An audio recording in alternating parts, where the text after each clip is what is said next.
Buenas noches, bienvenidos, bienvenidas todos a la Casa de los Contrafuertes. Para mí es un gran honor recibirles hoy, que nosotros seamos coanfitriones del sexto Congreso de Ciencia Ficción y Literatura Fantástica.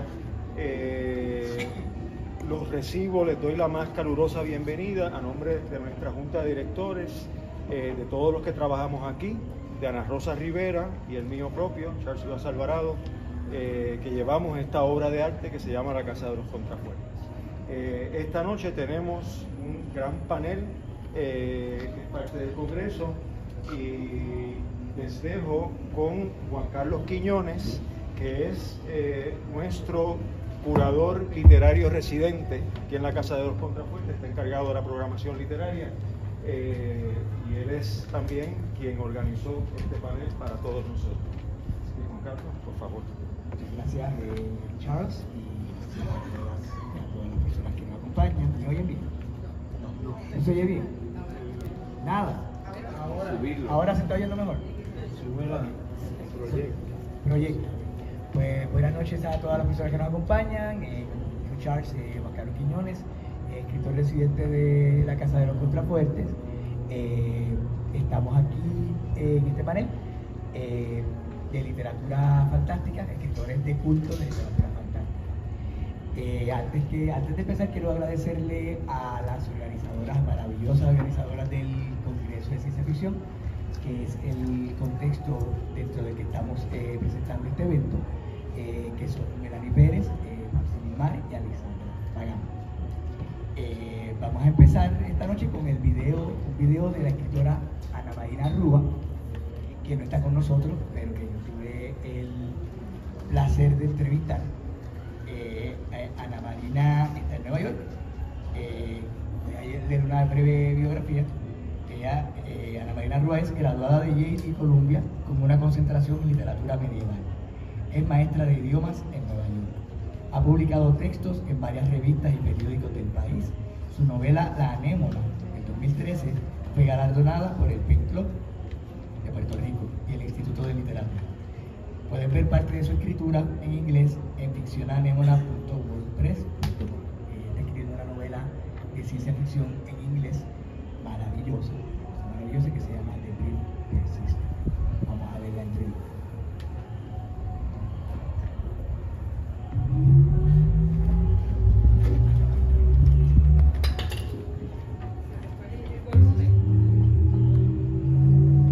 Buenas tardes, Ana Marina. Buenas tardes. Saludos, estamos aquí con la gran escritora Ana Marina Rúa. Mi nombre es obviamente Juan Carlos Quiñones, escritor residente de la Casa de los Contrafuertes, y vamos a estar entrevistando a Ana Marina en el contexto del evento Fenómenos para el Congreso de Ciencia Ficción. Ana Marina, muy bien, muy contenta de estar aquí, honrada y contentísima de estar aquí, en la medida posible. El honor es nuestro. Muchas gracias. ¿Cómo entras a la literatura en general y a la ciencia ficción en particular para salir de eso, ya que eso es lo que mucha gente quiere saber? Pues háblame un poquito de cómo... Pues literatura siempre estuvo ahí, no sé ni cómo entré, pero fue lo que estudié, y además con los años, pues una vez que empecé a escribir, yo soy maestra, mi trabajo es enseñar idioma, pero la escritura siempre estuvo ahí, y una vez que tuve un poco más de oportunidad de poder escribir, que los nenes ya estaban un poquito más grandecitos y todo eso, pues gran parte de mi formación como lectora, particularmente en los años más bien de adolescente, tenía que ver con literatura que quizás ahora se consideraría ciencia ficción. Yo no sé si en realidad lo sea, pero era algo que siempre me odio cuando la gente dice me llama la atención, porque eso no tiene ningún significado, pero sí, me llamaba la atención y era algo que hacía como lectora. Pero nunca planifiqué escribir en ningún género en particular, porque no conozco la idea de género tanto, pero... Voy a agarrarle eso. Vamos a hablar ahora de Neural. Y antes de empezar a hablar de Neural, te voy a preguntar de lo mismo que estás hablando. ¿Te planteas en Neural voy a escribir un libro de ciencia ficción o de fantasía, o es y de dónde entonces viene las inquietudes que trabaja, o si es que la escritura se da ya en sí misma, fluyendo. Ese es mi caso, ese es mi caso, ¿no? La escritura se da ya. La palabra está ocurriendo y esos cuentos se fueron forjando a lo largo de muchos años y no estaban unidos por un hilo conductor, excepto que con el tiempo me di cuenta que la mayoría que el hilo conductor era la sensación y no los 5 sentidos, sino lo que iba más allá de los 5 sentidos también. Así que de ahí también viene la idea de los sentidos que se cruzan, de esos cortocircuitos más o menos neurales que puede existir y que van de una dimensión a otra. O sea que en cuanto a asunto, nunca ha sido buena en eso de tener algo que sea que se lleve por el asunto, ni por el diálogo, ni por la risa, pero sí puedo concentrarme en algo que tenga que ver con un aspecto sensorial, y yo creo que ese es el hilo conductor en Neural. Ahí es que yo veo para mí una escritora grande, una escritora de calibre, es cuando crea unos textos a través de distintos años y cuando tú los lees hay una coherencia casi hasta inconsciente que no está pensada, pero hay en distintos cuentos una especie de concepción sobre lo sensorial que dislocado, separado a nivel, por ejemplo, sensorial, de un sentido a otro, a nivel de lingüístico, en el que hay un cuento en el que el lenguaje provoca unas experiencias sensoriales. Ocurre a nivel temporal, hay un personaje que el tiempo lo siente y afecta a su alrededor. Hay un cuento en el que llegas a un nivel moral, en el que las cualidades morales de las personas en ese personaje las percibe como sensorialmente. No lo tenía pensado en el momento de construir ninguno de los relatos, pero sí, mi manera de interactuar con el mundo suele ser muy concreta, en el sentido de que hay ciertas cosas que, sí, o sea, que siento lo visual en la llama de los dedos, o más particularmente y muy específicamente está la sinestesia espaciotemporal, que es algo que no fue hasta ya de adulta leí que existía y que reconocí que era lo que había tenido toda mi vida y que pensaba que pues era muy común, pero a la misma vez no tan común, que es el ver, o sea, las fechas. O sea, aquí está agosto ahora, ¿no? O sea, que las fechas están alrededor de mí y yo creo que ese tipo de simple interactuar con el entorno es algo que en este libro se creció así, pero no fue por nada en particular. Algunas cosas sí llegan, está el aspecto del juego también, y yo creo que en este libro hay mucho jugar, particularmente con el personaje que hace que todo estalle. Vamos a darle un gran aplauso en absencia a Margarita,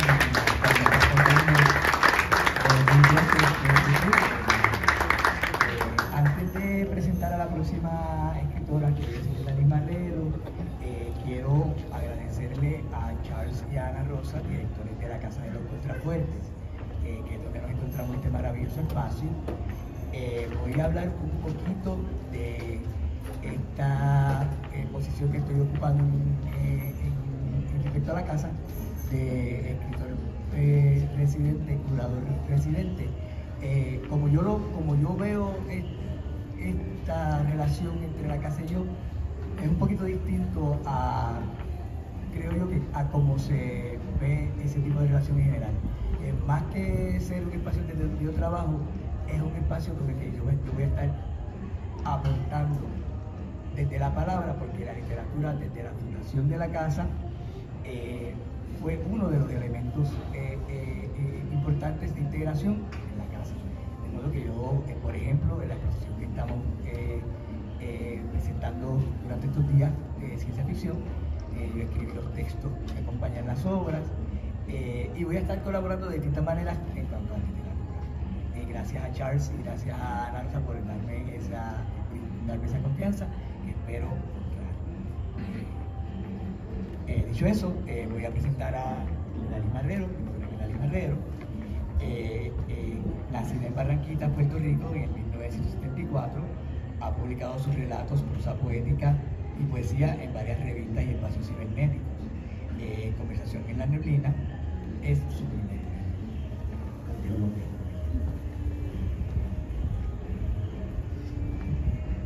Buenas noches a todos y todas. ¿No se escucha?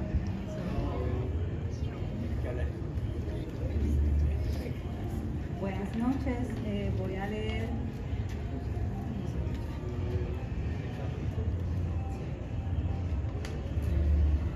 leer un fragmento del primer relato de mi libro Conversación en la neblina, titulado Pájaros, que creo que es la mejor manera, ¿verdad?, de presentarme.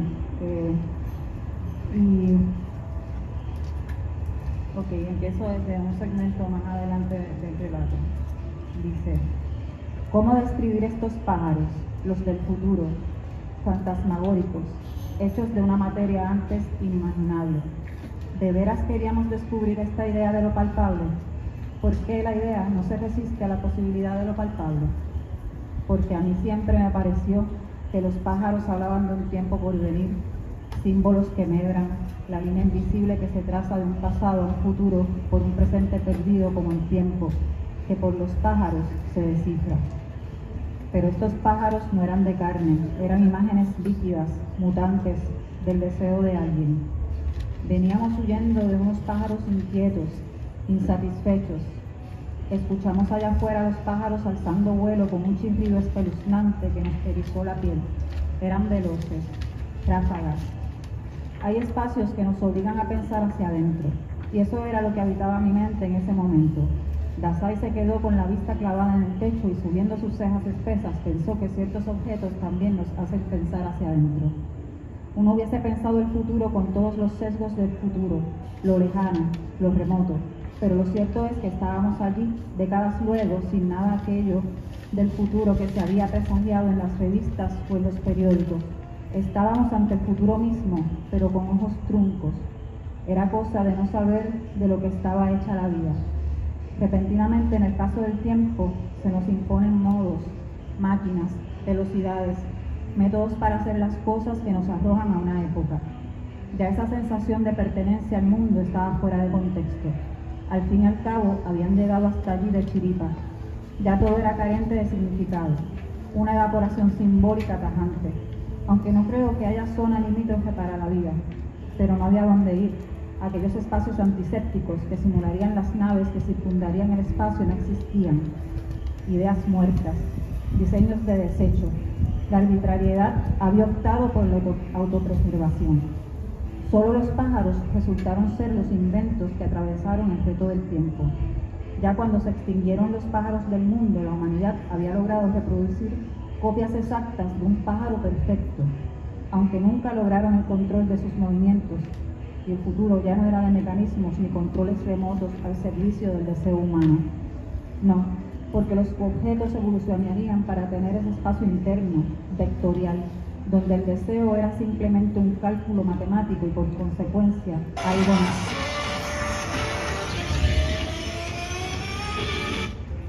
Algo natural.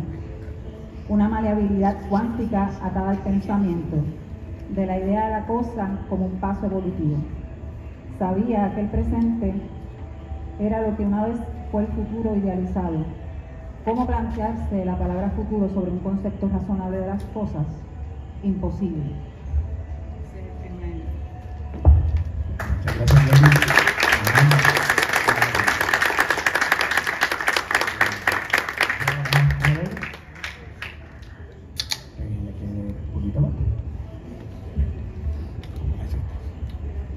Entonces, esto es un segmento de un relato de un libro que estoy trabajando, que se titula Relatario ahora, y entonces el relato se titula Glaciar Ámbar Gris. Se acabó el evento, Aquel rayo que había entrado por la ventana de la cocina calcinó las plantas heladas colocadas sobre el alféizar. El pan se había expandido como un globo. Hubo un estallido. Los frascos de especias lanzadas en trozos al aire, cristales rotos caían de los edificios de la ciudad. Estalactitas de hielo como cuchillos lanzados al vacío. Y el mundo adivina otra cosa. Al menos esa mitad del mundo era ahora un cúmulo de ciudades heladas, ciénagas gélidas, selvas de hielo, un humedal a punto de congelación, y de ese frío cortante no había escapatoria. La mantequilla evaporada casi al instante. Menos mal que ella estaba lejos de la ventana, pero pasó que repentinamente dejó de ver, como si una fulguración se hubiese instalado adentro de los ojos de Marcia para sondear lo imposible.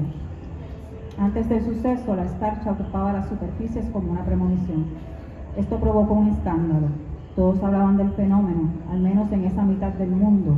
Días antes, Marcia se había asomado a la ventana justo al romper el día y pudo ver una aglomeración de langostas color púrpura como corazones congelados en naufragio a la orilla del océano, sobre el cual se había formado una capa helada grisácea y transparente. Los ojos de Marcia y los ojos de quienes sobrevivieron se cegaron al instante. Aquellos golpes secos sobre la fina capa de hielo que vestía el lago rompían pequeñas burbujas. Todo esto se veía antes al otro lado de la ventana y eran definitivamente síntomas de una señal premonitoria. Ahora era toda una cortina que se interponía entre los ojos de Marcia y el mundo. Una gran onda que bajo una fina capa de agua helada se movía incesantemente fuera de la simulación del nivel del mar. Eso es un fragmento del relato. Todavía sigue el relato. Bravo, bravo. Ahora vamos a seguir con lo que para mí es una leyenda viviente de Pepe Boy. Pepe Boy es lo que yo llamo un escritor de culto. Muchos aquí somos los escritores de culto, concepto que podemos discutir de qué se trata, ¿no? Pero entre otras cosas tiene que ver con que son escritoras y escritores que apasionan a otras escritoras y a otros escritores y provocan esa escritura. No, la biografía. ¿Qué diga? Sácame la biografía. Anyway, él es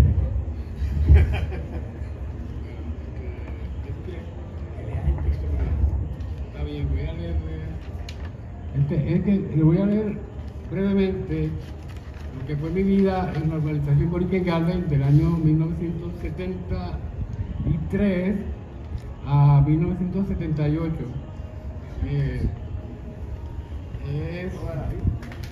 Del 76 al 78 ocurrieron una serie de eventos. Demolieron un mogote que se llamaba el Monte de Doña Juana. Estaba al lado de una estación, lo demolieron porque daba de qué hablar. Los chismes eran tan grandes que tuvieron que tumbarlo completo. Entonces, debido a la demolición de ese mogote, en el año 73, unos bulldozers los trajeron a la urbanización. Primero fue, yo me acuerdo, yo fui contratado para esa labor también. Me tuve que quedar en esa urbanización bastantes años, hasta el 79. Entonces, me acuerdo cuando fui contratado por una gerencial, una manera que yo prefiero no narrarles. Entonces, después, aquí voy a decirles exactamente lo que pasa hoy en día. Esta es la secretaria inmediatez del relato del mogote de Doña Juana, pero es muchos años después, y ya esto es en Bayamón, y tiene que ver con el tratamiento psiquiátrico de Pessoa, ¿no? Fernando Pessoa, que como entonces se tiene por esquizofrénico, pues una de las personas que estaba con nosotros en esa organización, en 73, es psiquiatra. Su hermana tiene que ver con la compañía de construcción que demolió el mogote. Así que voy a leerles brevemente lo último, se llama inclinación del segundo piso. El apartamento reposa sobre un fulcro de metal que pone el piso a desnivel con el resto de la estructura del edificio. Mi padre me ha llevado a ese extraño apartamento en Bayamón y puedo ver que Michelle tiene algo que ver con la visita. Quique, el padre de Michelle, es ingeniero civil y desde hace tiempo ha limitado las operaciones de Empresa Rojo a remodelar residencias, no como se creyó, a demoler Sierra Bermeja para hacer otra urbanización como esta en la que la pasamos tan mal. Kiko, el hermano de Michelle, fue mi psiquiatra en el mismo pueblo de Bayamón. Pero en lo que a Reza se refiere, más bien Michelle y su madre Laura, hasta en sueños ahora que me enseña el desnivel del suelo del apartamento. Es una especie de innovación que creo ensayar los ingenieros, virar un poco el piso de la sala del segundo piso, como sucede con la eclíptica, que es el ángulo de error necesariamente añadido al horizonte si uno toma la vida lejos del Ecuador. Debe ser algo que hace mi amiga en cooperación con su hermano psiquiatra. Pessoa dice algo muy parecido en el libro del desasosiego, ya que en el tratamiento de su locura fue necesario inclinar el segundo piso del apartamento donde residía y me parece que le sirvió al poeta para explicar la metonimia. Al segundo piso del apartamento de Pessoa se llegaba subiendo una escalera, pero todavía no se ha explicado bien a qué obedece la medida tomada por su doctor de inclinar un poco el segundo piso. Bueno, eso es todo.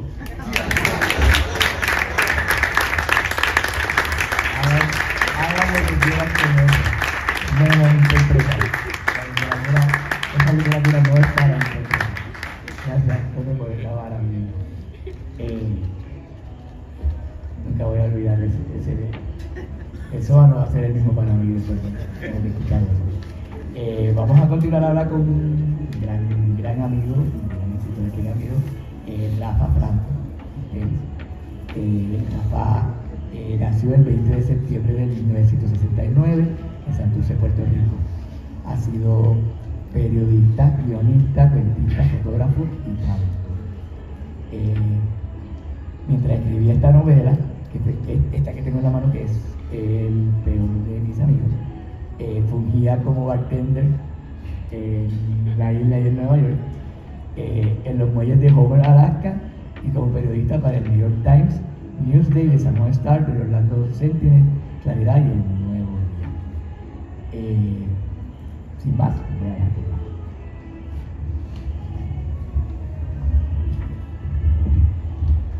Buenas noches, bienvenidos a todos. Este texto es el principio de el segmento que estoy trabajando de una serie de textos llamados Los 4 Libros de la Inmortalidad, que no son 4, son más, y en los que todo el mundo muere. Pero inicialmente la idea era tener una novela gráfica, tener una novela de texto, tener un guión, tener un disco de música, equiparar todos los géneros, pero pues como yo solamente sé escribir un poco, me he limitado a eso. El título que tiene dice Los demás.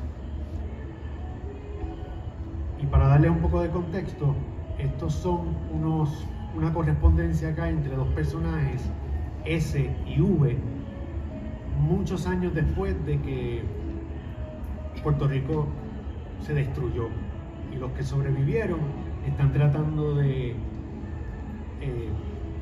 descifrar qué fue lo que pasó. 18.2655 grados norte, 66.7005 grados oeste. Este es el primero de los 3 rollos del norte, los que sacaron de la excavación del antiguo Manatí.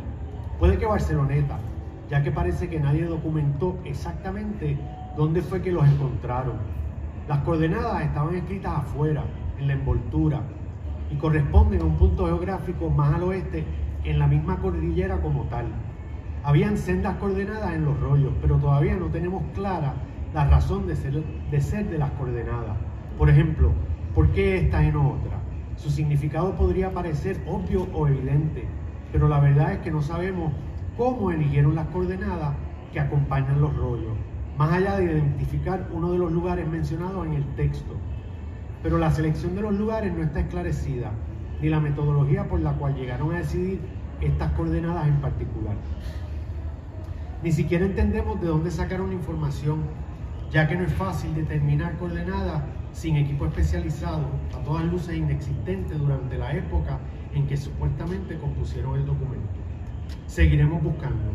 El material abunda, pero no solo podemos adivinar al ubicarlo en la cronología oficial. No podemos ni constatar si se trata de un documento propiamente histórico o una de las tantas ficciones de historia alternativa tan populares durante el último periodo del viejo calendario. Lo incluyo porque intuyo su naturaleza documental. Las ficciones tienden a ser mucho más coherentes, estructuradas, en mi opinión. Tuyo, V. 1. No queríamos decirlo en voz alta, ni contarlo, ni admitirlo, ni buscarle nombre o nomenclatura. El estudiante o graduado insistía siempre que alguien lo llamaba estudiante, quiso imponer a la patología un término taxonómico de su creación: amnesia aleatorensis. De más está decir que la resistencia fue unánime y absoluta. Nadie mostró ganas de nombrar lo ocurrido, hacerlo oficial, lo cual le brindaba cierta cualidad de permanencia. No exageramos cuando decimos que lo que más deseábamos en lo más profundo de nuestras partes entrañables era que se tratara de algo pasajero, temporero, efímero. Aún teniendo los medios sociales y el imaginario de la corriente principal repletos de distopias de todos los sabores y colores, ante la evidente desproporción con la que la condición amnésica abarcó a lo que quedaba claro era la mayoría de la gente, los demás nos quedamos en shock. Todos, sin excepción. Los matices, las tonalidades de variados grises en lo que respecta a la moralidad o la experiencia cotidiana, solo existían en las diferentes gradaciones expresadas en la condición, así con mayúsculas. Esa primera ola de repercusiones globales tuvo un saldo de silencios a la postre.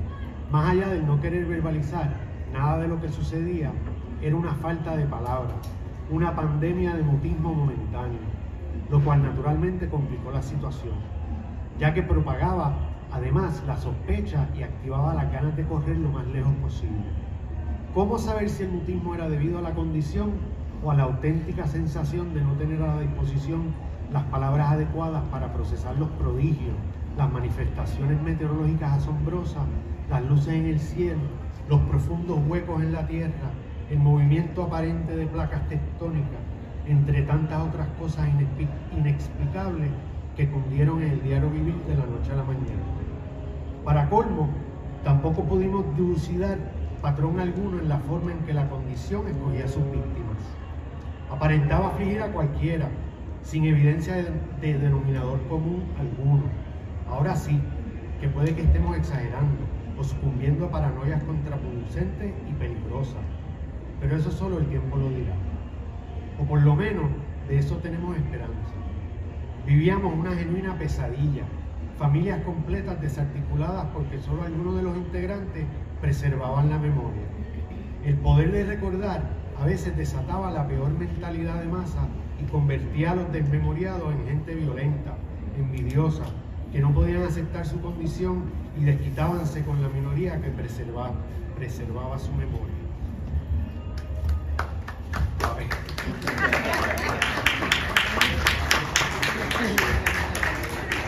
Estoy acabando. Hubo quien sostuvo y aseguró que la existencia de un alto nivel de devoción religiosa era de los pocos indicadores para identificar a los más propensos de haber sufrido la pérdida de la memoria durante lo acontecido. Mientras más devoto el individuo, más aumentaba su susceptibilidad a contraer una de las tantas amnesias que azotaron la población. La realidad, sin embargo, no parecía apoyar tales especulaciones, ya que los grupos y los bandos religiosos que se formaron después de lo transcurrido fueron numerosos e igual de impredecibles. Entonces, esa facilidad con la que gravitaron a un nuevo paradigma religioso no presuponía la existencia de cierta calidad religiosa del individuo en cuestión. El viejo problema de la gallina o el huevo trasladado a la psiquis del ser humano. La verdad es que no importaba cómo se cortara el pastel, nadie saldría ileso tras el evento. Esa palabra otra vez, evento, sosa, blandengue, genérica y carente de carácter, mucho más adecuada para describir un concierto o una fiesta, aún hasta un huracán o tormenta apoteósica. pero no la serie de fenómenos atmosféricos y acontecimientos cósmicos que habían sacudido el planeta y subvertido todos los paradigmas sociales y políticos. Todos habíamos escuchado sobre la gigantesca eyección de masa coronal solar, otra etiqueta insípida y torpe que los medios noticiosos habían anunciado hasta la saciedad la tarde anterior. Aquella explosión cósmica no tenía precedentes en la época moderna y sus verdaderas dimensiones no teníamos la capacidad de contemplar en todo su terrible esplendor. Varias veces, del tamaño del planeta entero, aquellos arcos ardientes de plasma candente y electromagnética se abalanzaban directamente sobre la Tierra. La materia, compuesto de puro infierno candente, arremetería unas 17 horas más tarde, aseguraban sin ninguna convicción ni seriedad. Era una noticia jugosa, sensacional, y le sacaron el jugo, como dicen en la calle, pero lo anunciaban sin la menor urgencia. Hubo uno que otro astrofísico que tuvo la osadía de sostener que sería un evento nada más, y nada menos que desastroso, irrumpiendo la rutina humana con efectos cataclísmicos. Curiosa la etimología de esas palabras, catástrofe, desastre, ahora en retrospección, centrada sobre el astro, que tanta calamidad repartiría a diestra y siniestra. Términos precisos en contraste con toda la ambigüedad que nos rodea ahora. Espero que este pequeño fragmento te permita inferir la dirección que tomaron estos documentaristas. Más adelante se adentran con más detalles sobre todo lo que tuvieron que hacer para sobrevivir lo que aparentó ser el fin del mundo. Pero tengo que confesar cierto nerviosismo ante la metodología de nuestras comunicaciones. Lo ideal sería que vinieras hasta acá para que puedas estudiar el rollo tú misma, sin influencias ni obstáculos. El nuevo orden social está bastante comprometido con una serie de narrativas que nadie sabe de dónde salieron y que le brindan cierto prestigio y autoridad a los que por el momento han asumido el control de lo que queda de la isla. Para ser sincero, poco me importan las intrigas políticas y las acciones nebulosas de las claques que pueblan los centros del poder, por así decirlo. Este rollo contiene la única versión conocida de cómo evolucionaron los llamados 5 inmortales. Además está decir que no son inmortales en el sentido tradicional del término, pero sí han logrado preservar enormes segmentos de memoria entre una vida u otra. También encontrarás el origen del ubicuo graffiti de la tal Constanza y la chica de los audífonos, dos personajes que hasta ahora simbólicos y representados hasta la saciedad en las paredes de nuestras ruinas, pero que al parecer, por lo menos audífonos sí existió. En fin, yo sé que el viaje es largo y lleno de complicaciones, pero se me perdió la última.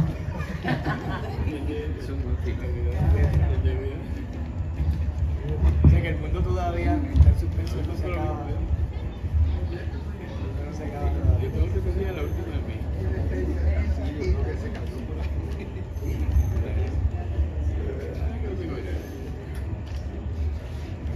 Pero bueno, firma Uber.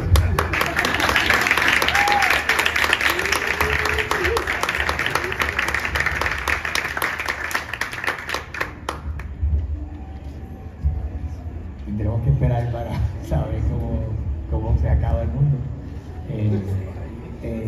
Algo que a mí me parece fascinante, ¿verdad? Filipe aplaudió antes, ¿verdad? Antes del fin de la lectura de Rafa. Y algo que llevo pensando hace unos días es sobre cómo leemos o cómo percibimos la literatura de ciencia ficción, los que somos fanáticos de ciencia ficción. Es una manera distorsionada y distinta de percibirla. Y no importa cuántas veces nos cuenten cómo se va a acabar el mundo, no nos aburrimos. O sea, no aplaudimos antes de que llegue el fin. En este caso, pues el fin. Nos esperaremos cuando leamos el libro. Gracias, Rafa. Un montón. Vamos a continuar ahora con Papsi Lismar. Papsi nació en el 1986.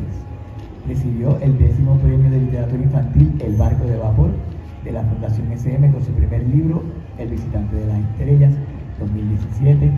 Quiero aprovechar para decir que todos los libros de los autores, excepto el de Pepe, que los vamos a tener a conseguir, están atrás. Tenemos un combo de, están a $10 cada uno. Si quien sea valiente y generoso y se lleve 6, pues se puede llevar 6 por $50 de Babsi Limbar, porque uno de ellos incluye 2 libros de ella. Tienen unos precios distintos que se pueden informar allá. Por favor, ellos han donado sus libros, los libros están allá. Sigo leyendo la absoluta. Su carrera literaria también incluye cuentos por encargo, no, es una maravilla, ¿no? Le pagan, de vez en cuando le pagan por escribir. Qué maravilla. Y el artero de otro paso.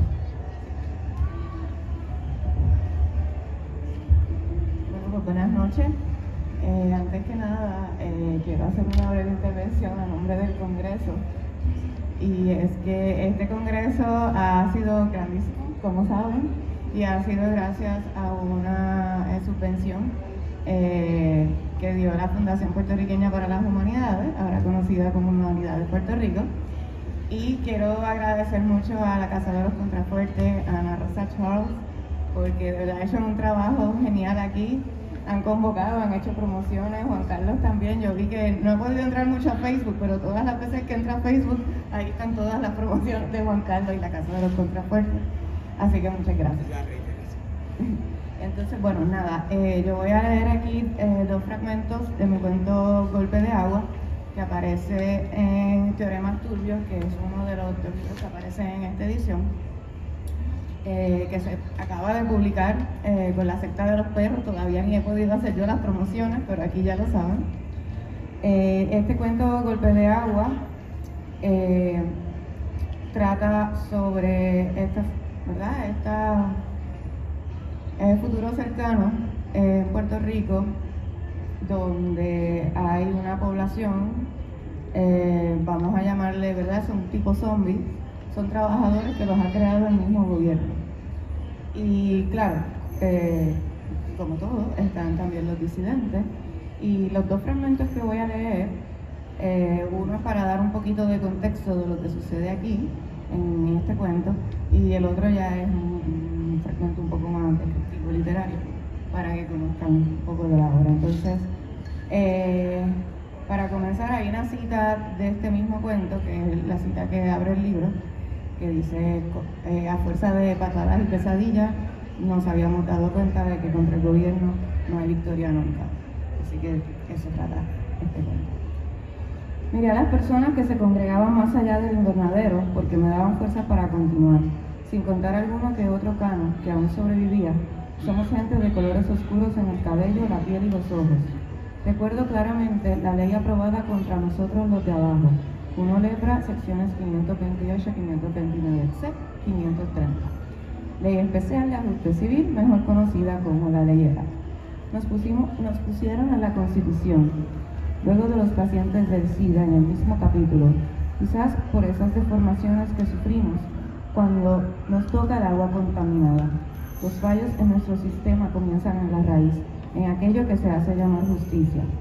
Algunos de los refugiados dormían plácidamente, y sus ronquidos eran la única turbación de la noche. Otros tenían ojeras, pero como quiera no concebían el sueño. Tenían los ojos fijos en las esquinas de la puerta principal, el techo y las ventanas. Cualquier gotera pasada por alto podría acabar con la vida de alguien más, o de todos. Me atrevo a decir que desde hace un tiempo, en las noches, nadie se hundía en tinieblas y sueños horripilantes, porque la realidad era aún peor. Además de las lluvias y los cielos rojos, en ciertos sectores de la isla solo quedaba un olor nauseabundo en el aire.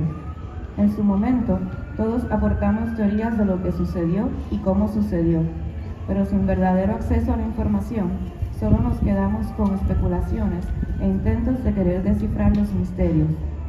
La crisis económica y la mala administración nos sentenciaron a un destino nefasto. En el 2015 comenzó propiamente la debacle. El gobernador de entonces anunció que la deuda era impagable y como efecto dominó, las acciones de los bancos puertorriqueños dieron una caída bochornosa en Wall Street. Se dieron los primeros cierres de gobierno y el porciento de exiliados a los Estados Unidos aumentó. Los pequeños negocios empezaron a quebrar mientras se construían más edificaciones para grandes cadenas.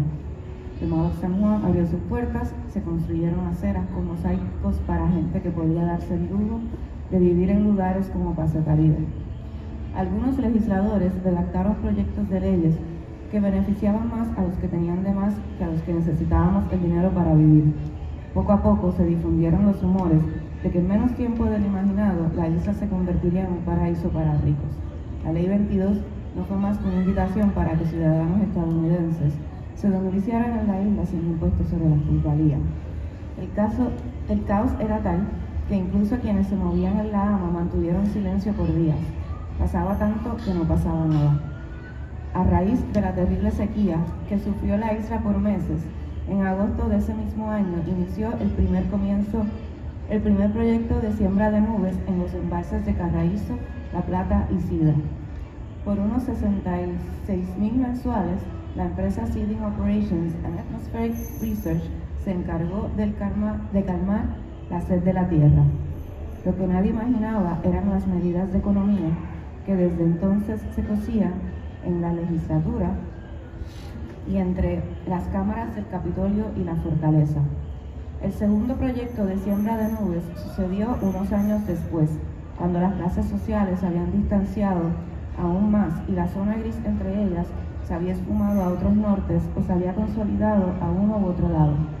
Esa vez, para proteger el dinero del pueblo, que está revestido del más alto interés público, con el cloruro de calcio, el hielo seco y el yoduro de plata mezclaron patógenos de los virus EAC1 y EAC2. Las aguas infectadas cayeron solo en zonas poblacionales específicas. Las aguas se desgarraron sobre nosotros.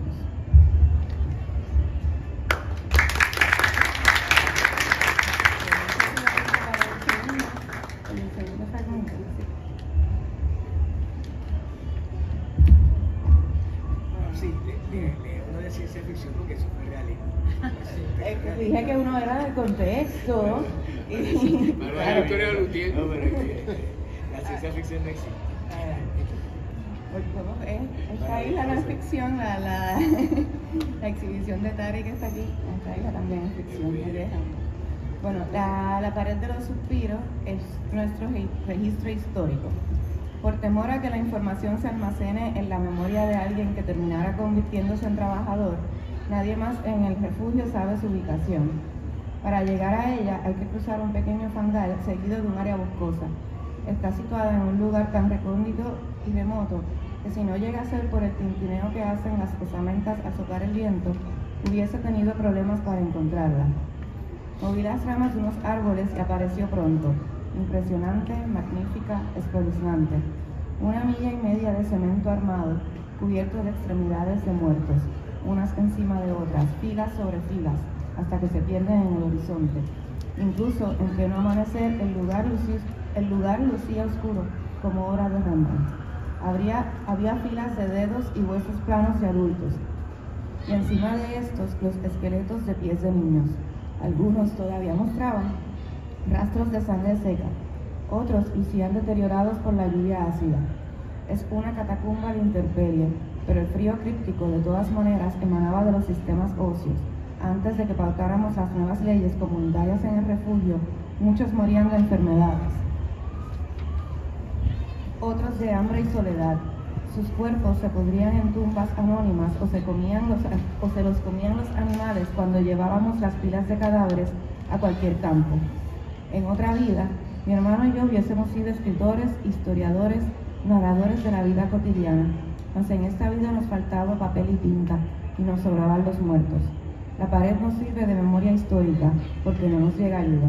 Incluso nuestros vecinos nos han dado la espalda, y bien que lo tenemos merecido, después de vivir como reyes por más de un siglo, echando de lado a nuestros hermanos, adaptándonos a una cultura que no es la nuestra y nos dio la teta, para luego abandonarnos en un callejón oscuro y sin salida, y allí dejarnos agonizar.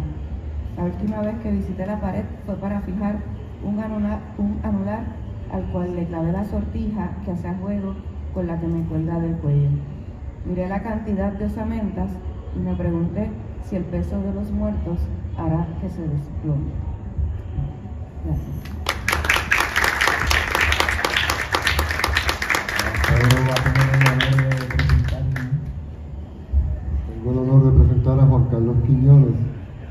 Piedras, 1972. Estudió literatura y filosofía en la Universidad de Puerto Rico. Sus textos han sido publicados en revistas y antologías puertorriqueñas, latinoamericanas, españolas y norteamericanas, tanto en papel como electrónicamente. Es colaborador y regular de la revista 80 Grados y fue coeditor de la revista literaria electrónica latinoamericana Letralia. Además de la novela Adelaida recupera su peluche, ha publicado los libros de prosas Breviario y Todos los nombres el nombre, la novela Bar Schopenhauer y la novela infantil El libro del tapiz iluminado. Sus libros han sido reconocidos en los certámenes del Pen Club de Puerto Rico, el Barco de Vapor y el Instituto de Literatura Puertorriqueña. Ha sido traducido al lituano. La única traducción que existe. Gracias, Pedro. Yo voy a hacer una confesión. Yo había decidido que iba a leer un texto bien lindo, muy poéticamente escrito y muy breve, parte de un libro que se titula Nuevo Breviario, que es la edición de aniversario de mi primer libro que se llama Breviario, enormemente ampliado. Hasta que fui a ver la lectura de Pedro y me di cuenta de que invitan a Pedro, invitan a este tipo a leer acá, le pagaron ¿cuánto fue? $200,000, $300,000, algo así. Lo traen en jet y lo traen a leer un texto que no está terminado y básicamente a coger un taller a que yo y Andújar y la colega que está por aquí le diéramos un taller y lo ayudáramos a escribir su texto. Entonces él vino y le invitaron a eso. Y yo dije, coño, también necesito ayuda también. De modo que cambié de decisión y entonces voy a hacer lo mismo, porque yo hago lo que yo imito, ¿verdad? Lo que viene en éxito. De modo que voy a leer un fragmento porque esto es un cuento que no está terminado, porque no se puede terminar, hay unas razones internas, pero yo no voy a hacer como tú, yo no voy a aceptar muchas sugerencias. Él pidió sugerencias, yo no sé, yo me voy a sentir mejor después que termine de leer. Esto se llama Versión de una tarde lluviosa en el caserío o el entierro de Schrödinger. Es un homenaje al entierro de Cortijo de Julia.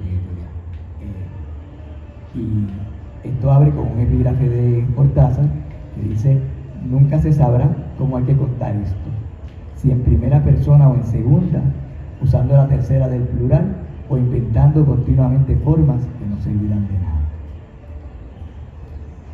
Para quienes dicen que en Llorens no aplican las leyes de la física cuántica y que yo no escribo cosas calles, sepan que en esta versión, como en tantas otras, aquella tarde de lunes, Soreno llevaba puestas sus botas verdes y la cosa sucedió tan rápido que Soreno no tuvo tiempo de reaccionar y yo tampoco. Antes de salir de su apartamento en el edificio 131 de la calle 4, a.k.a. as the Green Zone, solo cacos y gente del caserío entenderán, con destino a whatever, Soreno se había pasado la mañana tirado en la cama comiendo chinas mandarinas.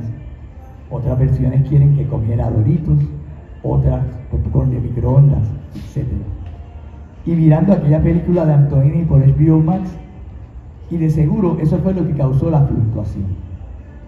¿Tú te acuerdas de aquella película vieja en la que un fotógrafo de modas, bien mamatranca, toma unas fotos en un parque y al revelarlas piensa que ha retratado una escena inquietante de lo que puede ser o no ser un asesinato? No, sí, esa misma, la que está basada en el cuento de Cortázar. Pero mira este Soreno, qué cabrón, y que ponerse a ver películas europeas en el caserío. ¿Habráse visto como mierdería tal? Si fue eso lo que jodió la cosa, pues entonces lo que pasó después fue buscar. Mi nombre es Juan Carlos Quiñones y yo bailo así. No, eso es jodido, eso era pánica. Yo también, como Soreno, vivo en Llorens, en el mismo edificio que Soreno. A veces nos confunden y a veces a él o a mí nos vacilan diciendo que nos parecemos a Marc Anthony. Lo cierto es que hasta yo mismo admito que Soreno y yo nos parecemos con cojones. Podríamos pasar por gemelos. Lo del parecido con Marc Anthony también tiene su trasunto de verdad, aunque a veces la verdad duele y lo que no tiene es remedio. Cuando yo era joven, Juan Carlos Quiñones, yo entré a la Universidad de Puerto Rico por ciencias físicas y en otra versión del mundo, ¿acaso yo soy un cosmólogo o un físico teórico? Que son las áreas de la física que me interesan en esta versión. En esta versión, yo soy un alcohólico en recuperación que vive en Llorens. La cosa puede ser mejor, pero hay que admitir que también puede ser peor. ¿Tú no crees? Podría estar muerto, por ejemplo. Por poco lo he estado más de una vez. Más que muchos y menos que muchos, imagino. Esto es lo que es en esta versión. Soy el que soy, por citar a un fulano. Siempre hay otras versiones posibles, pienso. Para alimentar ese amor mío frustrado por la física, y acaso viviendo vicariamente aquella otra versión posible de mí mismo, yo dedico la mayoría de las mañanas domingueras a la lectura de artículos divulgatorios sobre física cuántica. Precisamente ayer había leído yo un artículo de cosmología que explicaba una de las versiones de la teoría inflacionaria, específicamente una que proponía una expansión inicial exponencial del campo plasma energético, tan súbita y veloz que dejaba nódulos de fluctuaciones cuánticas parciales, zonas diferenciales incomunicadas que conformarían universos distintos, haciendo viable la existencia del multiverso. Algo así como grumos que se forman en la uniforme viscosidad de un potaje burbujeante, pensó Soreno, que en esta versión es escritor de literatura y por eso susceptible al vicio de las figuras retóricas. Creo que esa analogía tenía sus limitaciones. Toda analogía las tiene. Si no, sería idéntica o gemela o doppelganger, indistinguible de aquello a lo que se parece. Pero no era del todo inadecuado, pensé. Las analogías son un recurso útil a la hora de hacer ciencia y a la hora de hacer literatura. Esta es una de las muchas analogías que pueden hacerse entre la literatura y la ciencia, pero todas esas analogías también tienen sus límites. Me cago en Dios. Diablo, perdona el exabrupto, ¿sabes? Es que, oye, ahí viene otra cabrona motora. ¿No te he contado de las motoras? Los cabrones del punto, corriendo motora para arriba y para abajo por toda la calle 4, son lo único que me saca de quicio aquí en Llorens. Pasan a todas horas del día, de la noche y de la madrugada, haciendo un alboroto hijo de la gran puta, que no hay palabras para escribir. Una falta de respeto y de consideración a los vecinos y una manera de dejar bien claro quién carajo manda en el caserío. Y no son los guardias, que en Llorens no hay guardia. Los garantes de sentido aquí son otros no articulados, otras versiones del poder, pero esos son otros 20. Y el escritor aquí es Soreno. Lo mío es la física frustrada, como te dije. Mira, ahí va Soreno, saliendo de aquí del edificio, caminando con ese paso de pendeje que siempre lleva, con sus botas verdes pisando la acera mojada de la calle 4 por frente a la escuela pública. Ha estado lloviendo fuerte. Uno de los gatos cabrones del caserío se le cruza por el frente como alma que lleva el diablo, saliendo de la pública y cruza la calle justo cuando se acerca a la motora haciendo escándalo. Mira, puñeta, el cabrón acaba de atropellar al gato con la fucking motora. Diablo, lo espacharró, lo despanzurró, lo aniquiló. Un pequeño desastre. Soreno salta, se sobresalta, mira al cabrón de la motora alejarse. Mira el gato aplastado en la brea de la calle, todavía temblando. Sacude la cabeza indignado, Soreno. Aprieta los puños. Ni se para el hijo de puta de la motora. Sigue su camino hacia la Loíza, Soreno, hacia afuera del caserío. Son unos cabrones abusadores, piensa. ¿Y cómo lo sé? Sigue leyendo. Sigue mi nariz y serás feliz, decía Samuel Tucán. ¿Te acuerdas de eso? Esta escena de gato asesinado, sacada de una película de terror con soundtrack de Bad Bunny.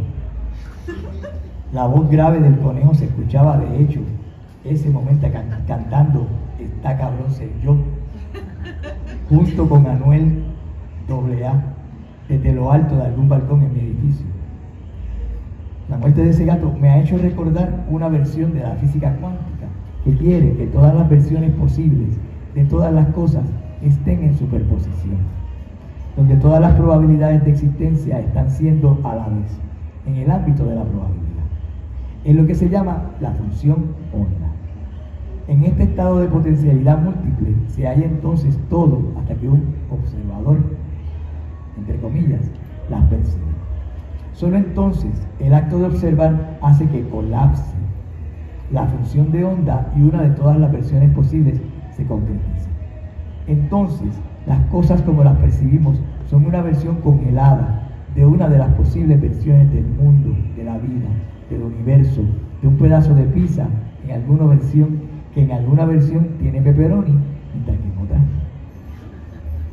Es lo que trata de expresar el experimento mental del gato de Schrödinger, animal que está vivo y muerto a la vez dentro de su caja, hasta que un observador determina su destino.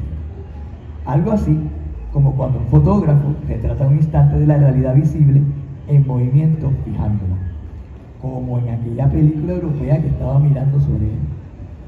¡Huepa! Ahí me tiré otra analogía de esas, que tiene más limitaciones que el carajo, pero vamos. En el caso de este gato aplastado por un motorista narcotraficante en Llorens, el experimento mental ya no lo es tanto. El caserío deviene el laboratorio conceptual y el estatuto del pobre gato en esta versión de las cosas queda claro. Está chorrado. Aunque todo el mundo sabe que Llorens es un laboratorio y no son extraterrestres los que trastean con los cuerpos, las mentes y las almas de los residentes. Pienso que Soreno siente la misma rabia y la misma impotencia que yo. No lo pienso, lo sé. Tú quieres ser yo lo sé. Gruñe el conejo de la canción. Un día de estos, no lo sé. Antes de que te me aburras, un aplauso, antes de que te me aburras y te me relajes de la lectura, prometo que habrá sexo y muerte en esta versión, al menos a modo de mención. Algo así, algo es algo, dijo el diablo, que no es lo mismo llamarlo que tirarle un texto. Tenme paciencia, coño, que leer es un contrato y ya viste a morir un gato. Tripea esa lírica. En esta versión de los eventos que narro, hay otras versiones, puede que hasta otros narradores. Ya es la tarde de ese lunes lluvioso y Soreno caminaba de regreso a su apartamento en Llorens con una pizza personal de pepperoni. A la mía que se me pasó la página. El de la persona. Una pizza personal de pepperoni desde la guagua entre las manos. Quien ha estado en Llorens sabrá que la geografía que estoy escribiendo es literal y larga. Sí, la guagua. Llámala food truck si te place, pero aquí en el caserío se te ríen en la cara, como dicho. La del don buena gente con delantal amarillo. Aquella que está en el pasillo que cruza de Plaza Loíza hasta dentro del caserío. Sí, hacen delivery. Yo lo sé y Soreno también. Whatever. Estaba cayendo un diluvio y Soreno iba caminando otra vez por el frente de la escuela pública. Soreno venía de regreso mientras yo lo estoy mirando por el balcón. La casualidad no existe. Soreno venía totalmente empapado, la camisa anarquista del gato, ni Dios ni amo pegada al cuerpo. En esta versión, la camisa de una perra llamada Laika, los pantalones de camuflaje y sus botas verdes, por supuesto. Puede que Soreno viniera llorando, mezcladas sus lágrimas con el agua de la lluvia, maldiciendo a los narcos y a la lluvia torrencial y su incapacidad de tomar decisiones acertadas, o más bien su desaforada capacidad de tomar decisiones desacertadas una y otra vez. Lo que Soreno no entiende es que la incapacidad de decidir es una manera de mantener el mundo en estado indefinido de superposición cuántica. usar otra analogía limitada. Yo, Juan Carlos, sí lo entiendo. Y huepa, ahí va otra de esas analogías limitadas, de las que parece haber una cantidad ilimitada en esta versión, en la que luego de haber llorado, Soreno pensaba en sexo. Sí, del llanto al sexo en un santiamén, Soreno se acordó de la vez que se le activó el marcapasos que llevaba en el pecho mientras estaba chingando con una mujer allí mismo en Llorens. ¿Qué? ¿Tú no sabías? Pues tripea. En esta versión de la vida de Soreno, él había sufrido un ataque cardíaco por causa de su alcoholismo y habían tenido que implantarle un marcapasos. 13 días con sus noches en coma el cabrón. Pero esos son otros 20. Por su alcoholismo, Soreno lo perdió todo o casi todo. Libros, casa, familias, amistades, mujeres, no en ese orden de importancia necesariamente. Y por eso vivía ahora en el residencial Luis Llorens Torres, acogido a la vivienda pública. Aquí vino a parar después del año y pico en un hogar transitorio en Bayamón, que él llamaba la prisión sin límites, pero que en realidad se llamaba Hogar Vuelta a la Vida. La ironía es inescapable. La vaina es que Soreno estaba aquí, como quien dice, rehabilitándose, levantándose, le gustaba decir a algunas y a algunos conocidos, levantándose. Lo importante no es caerse, lo importante es levantarse. Pendejes. Ciertamente, esta versión de su vida no ha sido la mejor para Soreno, pero tampoco ha sido la peor, porque puede que en otras no haya chingado nunca en su vida. Y eso sería una desgracia para cualquiera. No es así. En esta versión, una vez, mientras hacía el amor con una muchacha, el aparato se activó, causándole tremendo susto. Hasta la jeva sintió el corrientazo, como la patada de un caballo en el pecho, le había dicho el cardiólogo, cuando una vez le preguntó cómo se sentiría un cantazo del marcapasos. Las analogías tienen su límite, igual que las metáforas. No son lo mismo, pero son análogas. El eléctrico le decía a su mejor amigo desde aquel momento, vacilándolo, cuando se lo contó, haciéndole jurar que no se lo contaría nunca a nadie en su vida. Te preguntarás por qué había pensado en este episodio hilarante y perturbador mientras caminaba bajo la lluvia, ¿verdad? Pues por los rayos y los truenos, por supuesto. Recordó que esperando frente a la guagua de la pizza había mirado su aplicación de clima en la pantalla del celular y decía en la pantalla San Juan Thunderstorm. No sé si han visto esa aplicación, la del clima. De trasfondo en la pantalla, un cielo nublado y gris oscuro, representación analógica del cielo real sobre su cabeza, donde se reproducía una simulación de lluvia y las nubes grises cortadas de súbito por unos relámpagos. Casi simultáneamente, un rayo rajaba las nubes en el cielo sobre su cabeza, seguido por un trueno durísimo. Ese rayo y ese trueno fueron lo que le hicieron pensar en el marcapasos y el sexo, y en que no era imposible que un rayo le afectara el marcapasos y cayera muerto, fulminado bajo la lluvia torrencial, con una pizza de pepperoni dentro de una caja de cartón empapada entre las manos tiesas y crispadas. Ya dije que Soreno era escritor de literatura. También era todo un drama queen de los turbulentos. Eso pienso yo, Juan Carlos.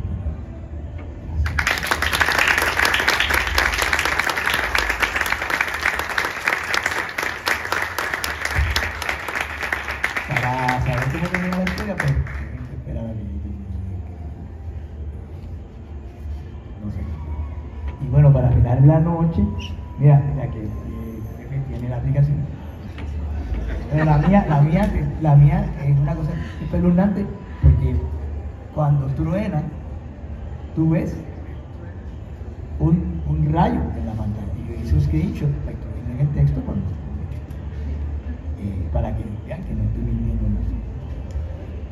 Y ahora para finalizar, que es un placer, un honor y una alegría presentar a Pedro Gaviria, que es amigo y gran escritor, autor de estas obras como Malas Hierbas, Tercer Mundo, La Cabeza, historias tremendas, historias atroces, de mis escritores y amigos preferidos. Los dejo con Pedro Camilo.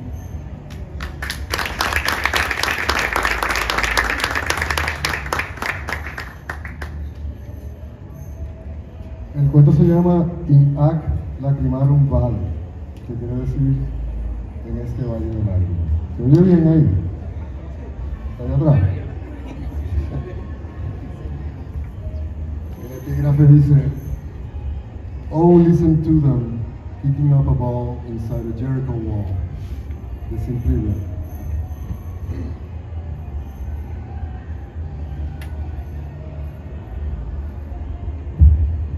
Fue en una farmacia de Villafontana, no recuerdo el nombre, quizá no tenían. Era una casa de familia, o lo había sido en algún momento. Toda esa calle era así. Casas de urbanización convertidas en locales comerciales. Muy transitada, hasta un semáforo hubo que ponerle y tenía de todo. Un restaurante mexicano, varios liquor stores, una barbería, un supermercado, boutiques, una tienda de discos, una ferretería, qué sé yo qué más. Fran dejaba a los niños en la escuela de karate de la acera de enfrente y se iba a hacer hora a la tienda de discos. Los miraba y a veces, si le sobraba dinero, que no era muy frecuente, compraba un disco compacto. Casi siempre se ponía a hablar con el dueño de la tienda, que era un muchacho bastante joven, músico, inteligente. Se llamaba... no me acuerdo. No le iba muy bien el negocio. Discutían de grupos, de fechas y disqueras y éxitos, esas cosas. Fran sabía mucho de música, de todo tipo de música.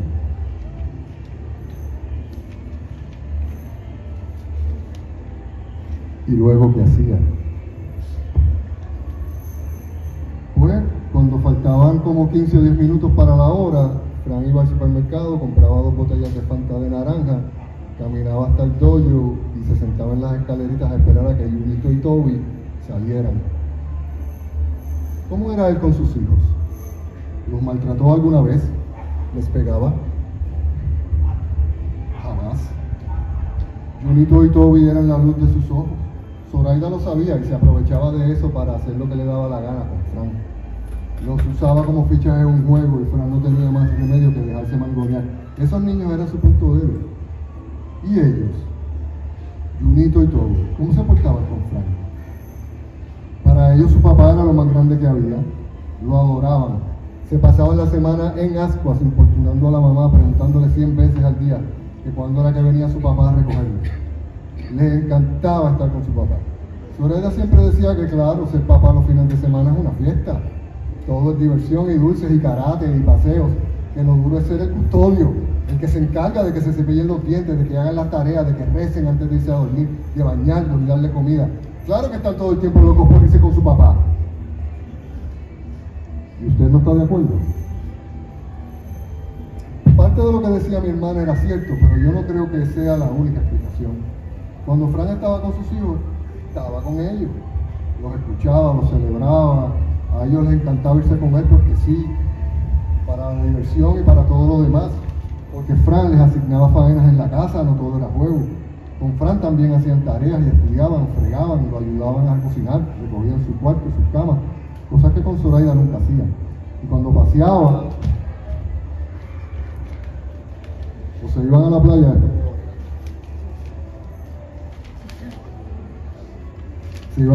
las pocas veces que Fran tenía dinero y podía hacerlo, les hacía preguntas y se repasaba con ellos lecciones y cantaban, inventaban rimas. No es como mi hermana decía en absoluto. ¿Qué edades tenían en ese entonces? A ver, se llevaban 3 años. Junito tendría 8 años recién cumplidos y Toby 5. ¿Usted los acompañaba en ocasiones, según tenemos entendido? Así es. Yo también disfrutaba mucho con ellos, me ofrecía acompañarlos cuando podía. Además, así aliviaba un poco a Fran de tener que pagar todas las cosas de las que se antojaban, aparte de las pizzas y los refrescos. Él se rehusaba, pero yo me imponía. Fran hacía lo que fuera por esos nenes. Por eso se fue a vivir en un apartamentucho de las afueras para ahorrar y poder pagarles el colegio. La compra la hacía solo cuando venían los niños. En la semana él comía cualquier cosa por fuera. el día en que, en fin, usted los acompañó, ¿no es así? Sí, a Fran se le había descompuesto el carro y no tenía dinero para repararlo. Me llamó y yo le dije que no había problema. Buscamos a los muchachos y nos fuimos por ahí. A las 5 volvimos a la casa, buscamos los kimonos y los llevamos a la clase de karate. Estaban felices. ¿A qué hora llegaron al dojo? La clase empezaba a las 5:30. Llegamos allá a las 5:20, algo así, como siempre. Pero de ahí en adelante las cosas no sucedieron como de costumbre. ¿Correcto? Correcto. Explíquenos.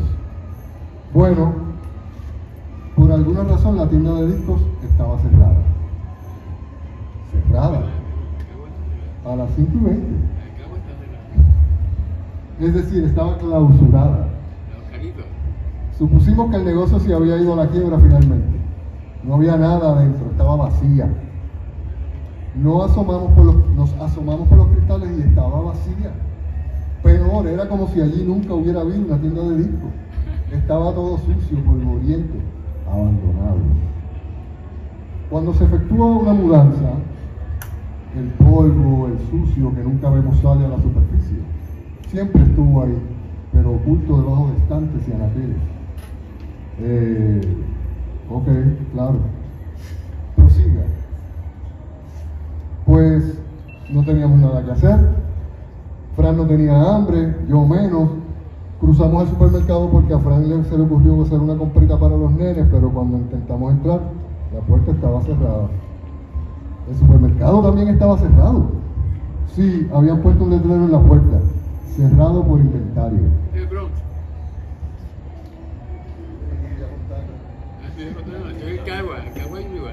¿Qué hicieron entonces?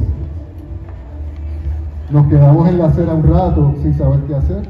Fran no era hombre de bebida, ni yo tampoco, así que descartamos la idea de sentarnos a esperar en algún liquid de por allí cerca. A Fran lo que más le preocupaba era no saber dónde iba a comprar las Fantas, y me lo dijo. Cálmese. No me pida que me calme. Bien mirado, todo esto es culpa mía. Puede ser, pero solo indirectamente. Cuéntenos, ¿qué pasó? Yo le dije que en la farmacia vendían refresco. Yo le dije que fuéramos a la farmacia. Ya. ¿Entiende ahora por qué no se mortifique? Si usted no hubiera estado con él, Fran igual hubiera entrado a la farmacia. Era la alternativa más lógica. Quizás, pero lo hubiera hecho mucho después, cuando faltaran unos minutos para que salieran los muchachos. Hubiera comprado las Fantas y hubiera salido y punto. Yo lo convencí de que fuéramos a ver revistas. Es mi culpa que se demorara allí tanto tiempo, al menos el tiempo suficiente para... Por favor. Es muy importante para nuestra investigación que se atenga a la secuencia de los hechos. No se nos adelante, vayamos por partes. Despacio, sin prisa. Están en la acera. Usted sugiere que entren en la farmacia y Fran dice que sí. Caminamos hasta allá y entramos.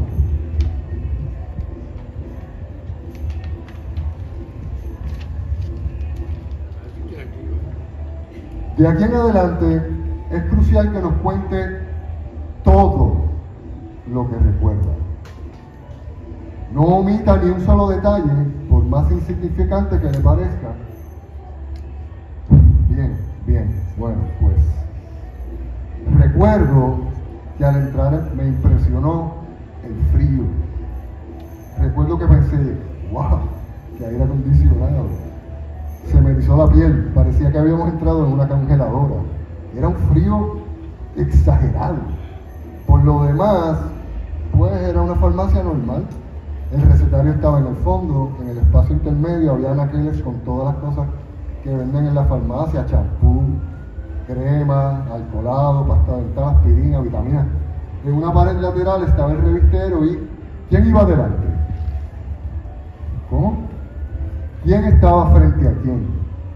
¿Qué importancia tiene? Limítese a respondernos. Fran iba adelante. Fran entró primero. Yo iba detrás y cuando entré fui directamente al revistero. ¿Qué hizo Fran mientras tanto? Fran se quedó parado frotándose los brazos y mirando hacia el recetario. ¿El recetario? Sí, miraba a las farmacéuticas. Eran dos muchachas muy jóvenes, muy bonitas, gemelas idénticas. Era imposible entrar en la farmacia y no quedárseles mirando, aunque fuera unos instantes. Ambas siempre estaban asomadas al mismo tiempo por la ventanilla del recetario. Una leía una revista y la otra se limaba las uñas. ¿Había alguien más en la farmacia? La cajera. La caja estaba justo en la entrada, a la derecha de la puerta. Era una señora mayor. Estaba leyendo un libro y parecía encerrada en su propio mundo. ¿Alguien más? ¿Y bien? Estoy tratando de recordar si el hombre de la barba ya estaba ahí o si entró después. ¿Qué hombre de la barba? Había un hombre con barba, una barba muy negra, lo recuerdo bien. Era obvio que se la teñía de negro. Sí, el hombre de la barba ya estaba allí. Continúe. Pues yo me puse a ver revistas. Fran fue directamente a donde tenían los dulces y los refrescos en el fondo, también a la izquierda del recetario. Eligió unos chocolates, 2 Fantas y me preguntó si quería algo. Yo estaba viendo una revista de carros y no le hice caso. Él me volvió a preguntar y yo fui a donde él estaba porque no me gusta alzar la voz en los sitios. En ese momento la gemela que estaba leyendo una revista le dijo a la que estaba limándose las uñas que prendiera la radio. Se lo dijo sin levantar los ojos de la revista. Yo la estaba mirando. Le dije a Fran que yo no quería nada y entonces la gemela que estaba limándose las uñas abandonó su puesto en la ventanilla y regresó a los pocos segundos con una radio portátil. Muy bien. Disculpe que lo interrumpa, pero es de suma importancia. Llegados a este punto de su relato, que nos describa ese aparato con lujo de detalles. Esfuércese por recordar todo lo que pueda.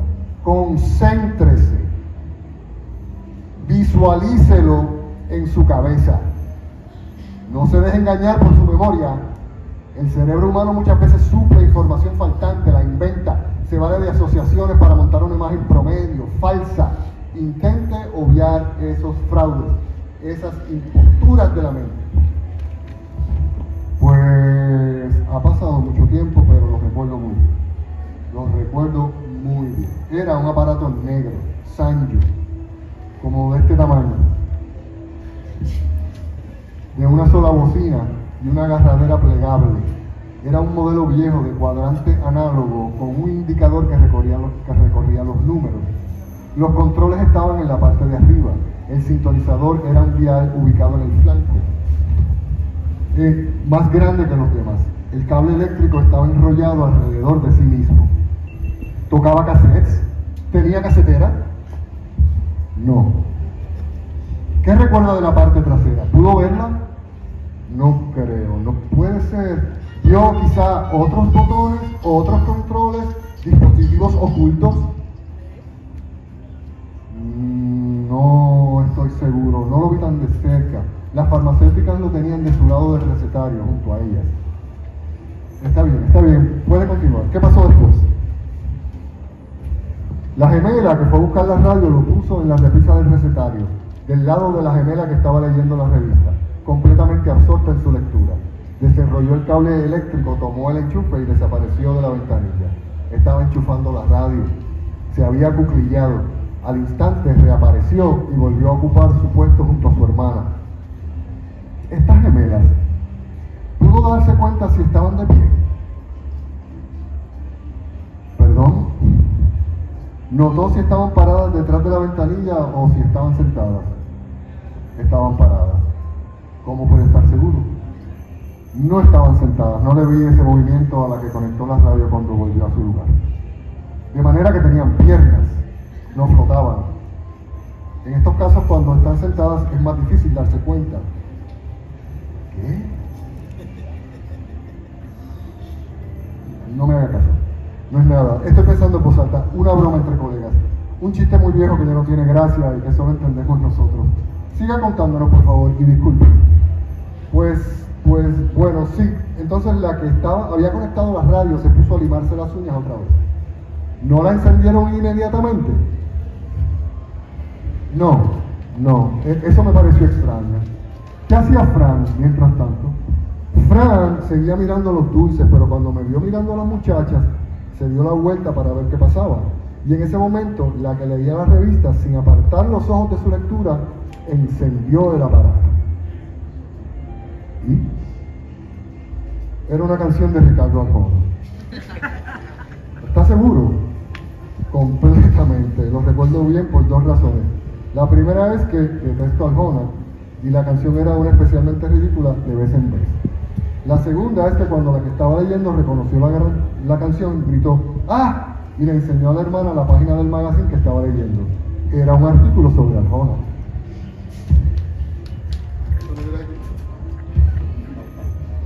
Qué interesante coincidencia. Pero entonces ocurrió. Sí, fue en ese momento. Tómese su tiempo, recuerde, son importantes los detalles, cálmese, concéntrese. De pronto la canción se cortó. Se hizo un gran silencio, como si hubieran apagado el radio, como si lo hubieran desenchufado por accidente. Pero no estaba apagado. No sé cómo explicarlo. Yo me daba cuenta, yo podía darme cuenta, es decir, yo percibía que ese silencio era transmitido, surgía de la bocina. Era un silencio de otro sitio, no de la farmacia. Luego empezó a sonar una estática leve, esa lluvia de los aparatos que no están bien sintonizados, e inmediatamente después un silbido agudo y penetrante, un feedback tremendo que poco a poco se fue disipando, se fue aclarando hasta desaparecer. Pero a medida que desaparecía, iba asomándose otro sonido que gradualmente adquiría definición, subía de volumen, pero no mucho. De manera que cuando finalmente el feedback y la estática se replegaron, dejaron tras de sí un murmullo lejano de voces, de mucha gente hablando, una multitud que se reía a veces como en oleadas y sobre todo de pasos, de mucha gente que caminaba y se movía de un lugar a otro constantemente. ¿Recuerda lo que decían? ¿Captó alguna palabra? No, todavía en este punto no, pero ¿qué? Tuve la impresión de que se trataba de una fiesta. No podía oír lo que decían, pero no era necesario. Aquellos sonidos eran los sonidos de una fiesta en la que todos estaban muy contentos. ¿Qué hicieron los demás? ¿Cómo reaccionaron? Fran puso una cara, era como de extrañeza, de curiosidad, pero al mismo tiempo de familiaridad. Y el hombre de la barba, Dios santo, el hombre de la barba estaba bastante lejos, en el otro extremo de la farmacia, pero yo vi cuando levantó la cabeza y abrió los ojos, como si no pudiera creer lo que estaba pasando. Era extraño, realmente era familiar, era conocido. Yo sentí lo mismo, esas voces, el ruido de esos cuerpos, no sé, sugerían un ambiente que me recordaba algo. Por sus reacciones intuí que a los demás también. ¿Y las farmacéuticas? ¿Qué hicieron las farmacéuticas? La de las revistas chasqueó la lengua muy enojada y le reprochó a su hermana que había conectado el radio en el tomacorriente que no era. ¿Cómo? Eso mismo, le dijo idiota. Le dijo, idiota, lo volviste a conectar en el tomacorriente que no es. La otra le respondió que lo arreglara si le daba la gana, que ella no se iba a mover más ni a joder más con esa porquería de radio. Si tú quieres oír música, cámbialo tú, le dijo. La de la revista chasqueó la lengua con desagrado y siguió leyendo. La dejaron así. Ni siquiera la apagaron.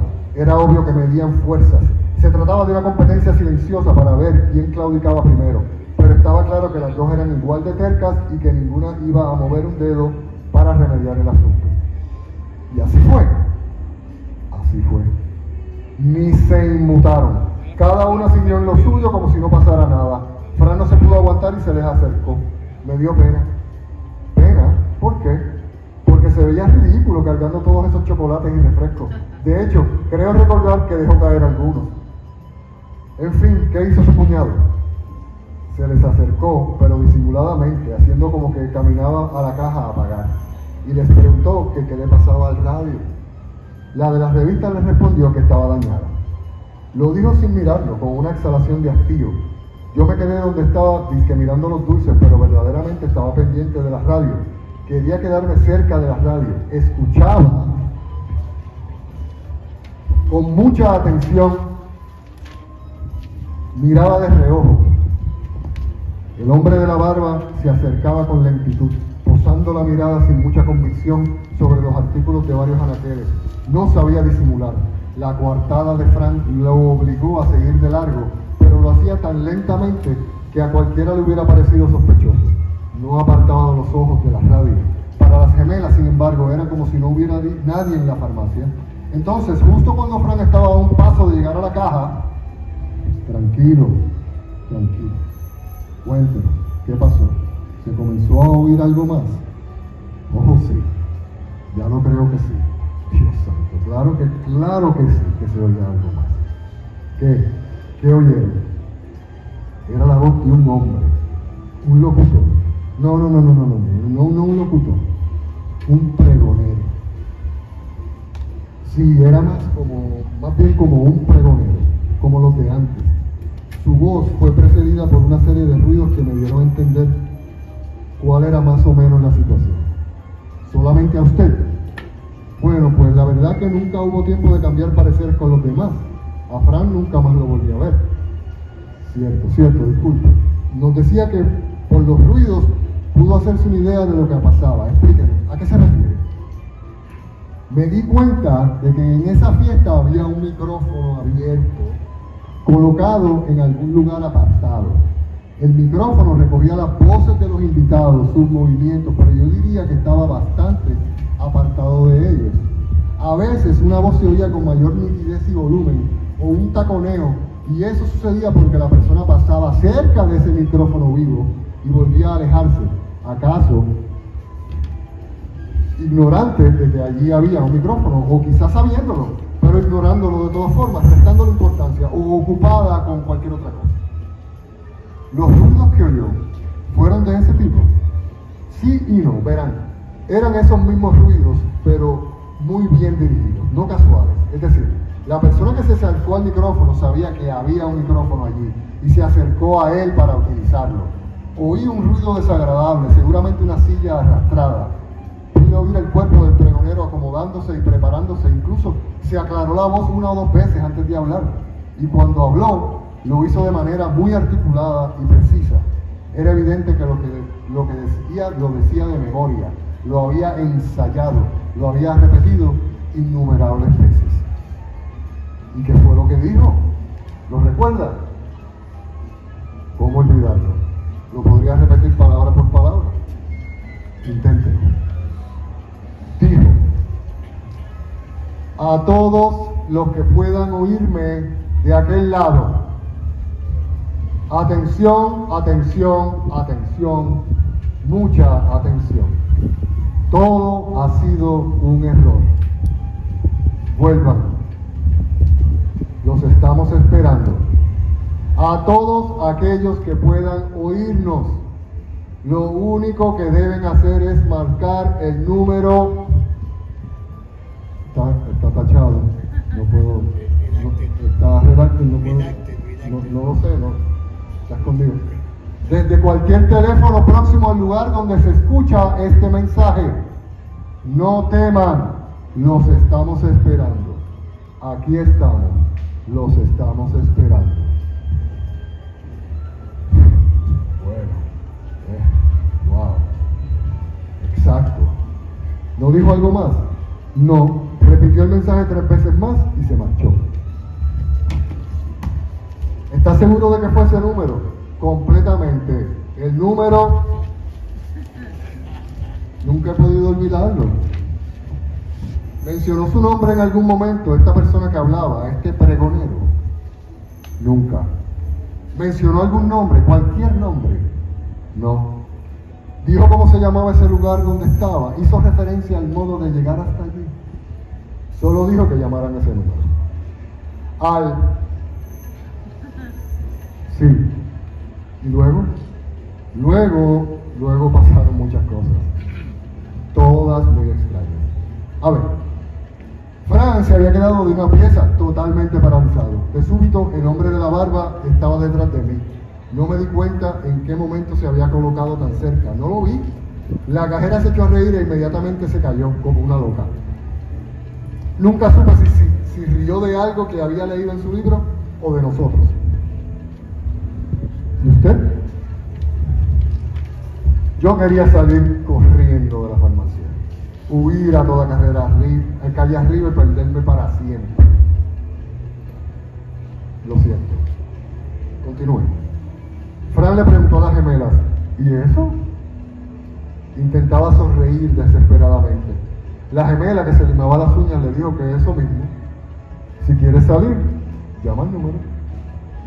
La otra cerró por primera vez la revista, era una Vanidades con Rosario Dawson en la portada, y dijo, lo que pasa es que la estúpida de mi hermana todavía no sabe distinguir entre la izquierda y la derecha. Porque mire que llevamos tiempo en esta casa desde que somos pequeñas, y ese enchufe de la izquierda siempre ha dado el mismo problema.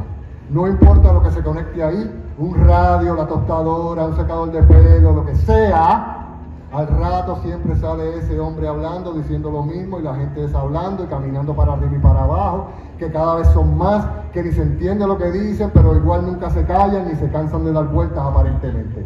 Y allá va ella a conectar el radio justo en el enchufe malo, porque ni de casualidad lo conecta nunca en el bueno, tan bruta. Todo eso le dijo, eso y más. Pero la otra no se quedó callada.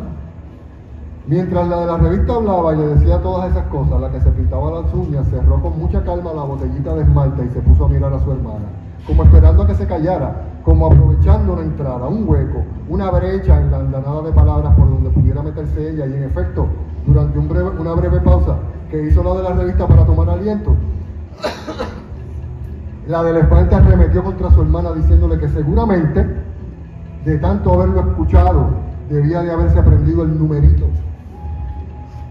de memoria, y que no veía la hora de que lo usara y se largara y la dejara en paz, que lo hiciera, que nadie le va a extrañar porque ni siquiera un novio tenía, que un día de estos ella misma llamaría y le haría el favor a su hermana de darle una patada en el culo cuando se abriera el pasadizo, una fuerte patada en el culo que le haría dar vueltas y vueltas, tantas que no pararía hasta caer de boca en el otro lado, y que cuando pudiera ponerse de pie y quisiera regresar, ya el pasadizo se habría cerrado.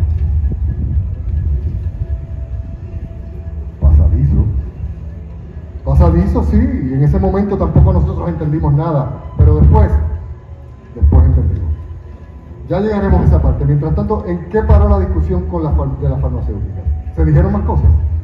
Sí, se dijeron más cosas, más de lo mismo, reproches, recriminaciones, pero entonces unas voces las mandaron a callar y la discusión llegó a su fin abruptamente. Unas voces, las voces de sus padres.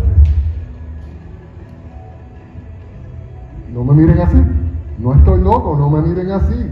Escuchen, sus padres les hablaron, las regañaron y ellas se callaron. Fue muy gracioso, las tomó por sorpresa.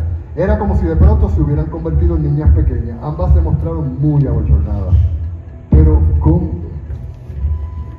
¡A través de la radio! Por Dios, es como si no hubieran estado prestando atención. Primero habló una voz de mujer. Dijo que se le caía la cara de vergüenza ver a sus dos hijas peleándose de esa manera. Dijo, qué vulgaridad, como si se hubieran criado con las arañas de la alacena y no conmigo. En ese momento una voz de hombre intervino diciendo, olvídalas, basta, ven, es suficiente. Sabes que no debemos entrar en este aposento. Al diablo entonces. Excúsenos, nuestra actitud no es de incredulidad, sino de consternación. Pero cuéntenos, ¿qué ocurrió entonces? Acepte nuestras disculpas y prosiga. Recuerde que su testimonio es esencial. No podremos corregir estas irregularidades del continuum a menos que sepamos exactamente todo lo que pasó. Adelante, confía en nosotros, no temas.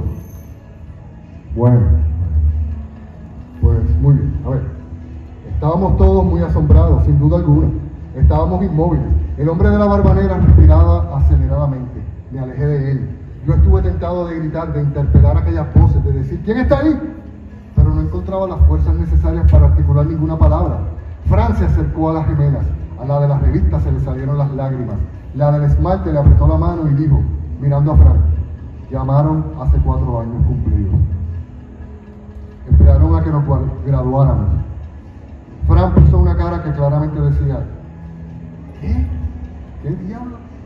Iba a decirle algo, quería decirle algo, preguntarle algo, pedirle las explicaciones que todos los que estábamos en la farmacia, excepto quizá la vieja cajera, necesitábamos desesperadamente. Pero en ese momento entró al establecimiento una señora.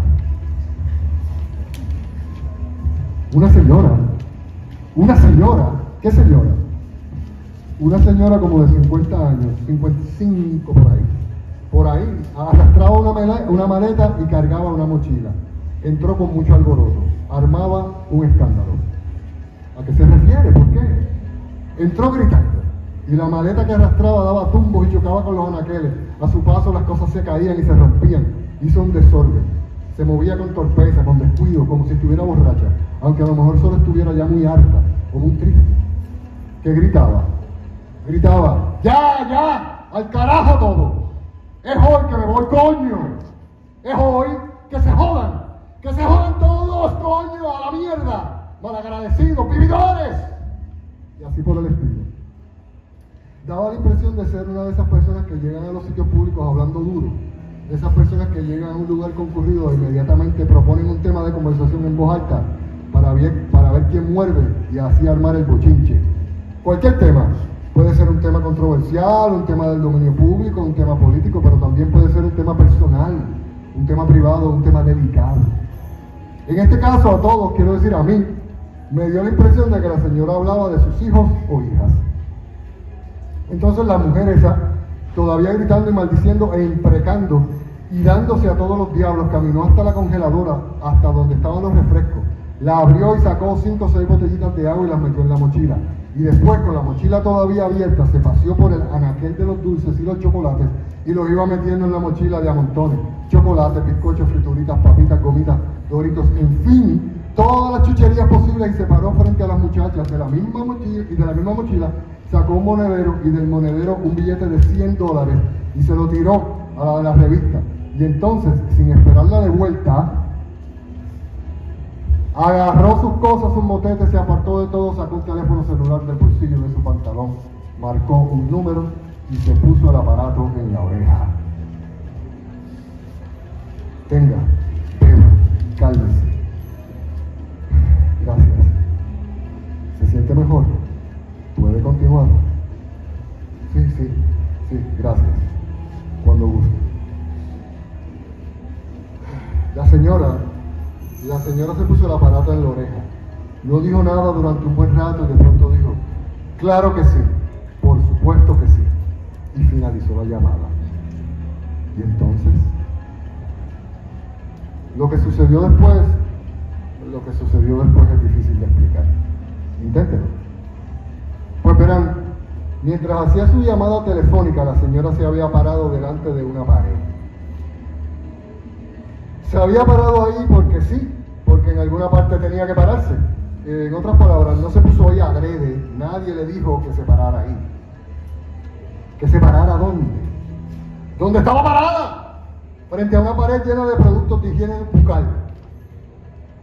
¿Y qué importancia tiene eso? ¿Qué más da que estuviera parada frente a una pared llena de productos de higiene dental?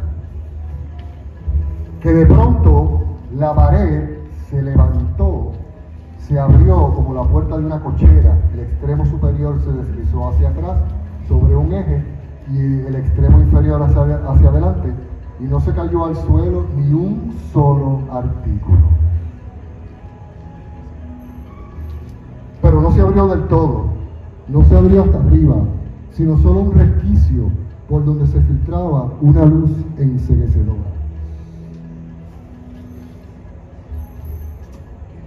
Se asomó por el resquicio, acuclillada, se volvió a incorporar, dejó caer todos sus bultos, avanzó, se tiró al suelo y se arrastró por el pequeño espacio hacia el interior, hacia la luz. Entonces la pared se volvió a cerrar.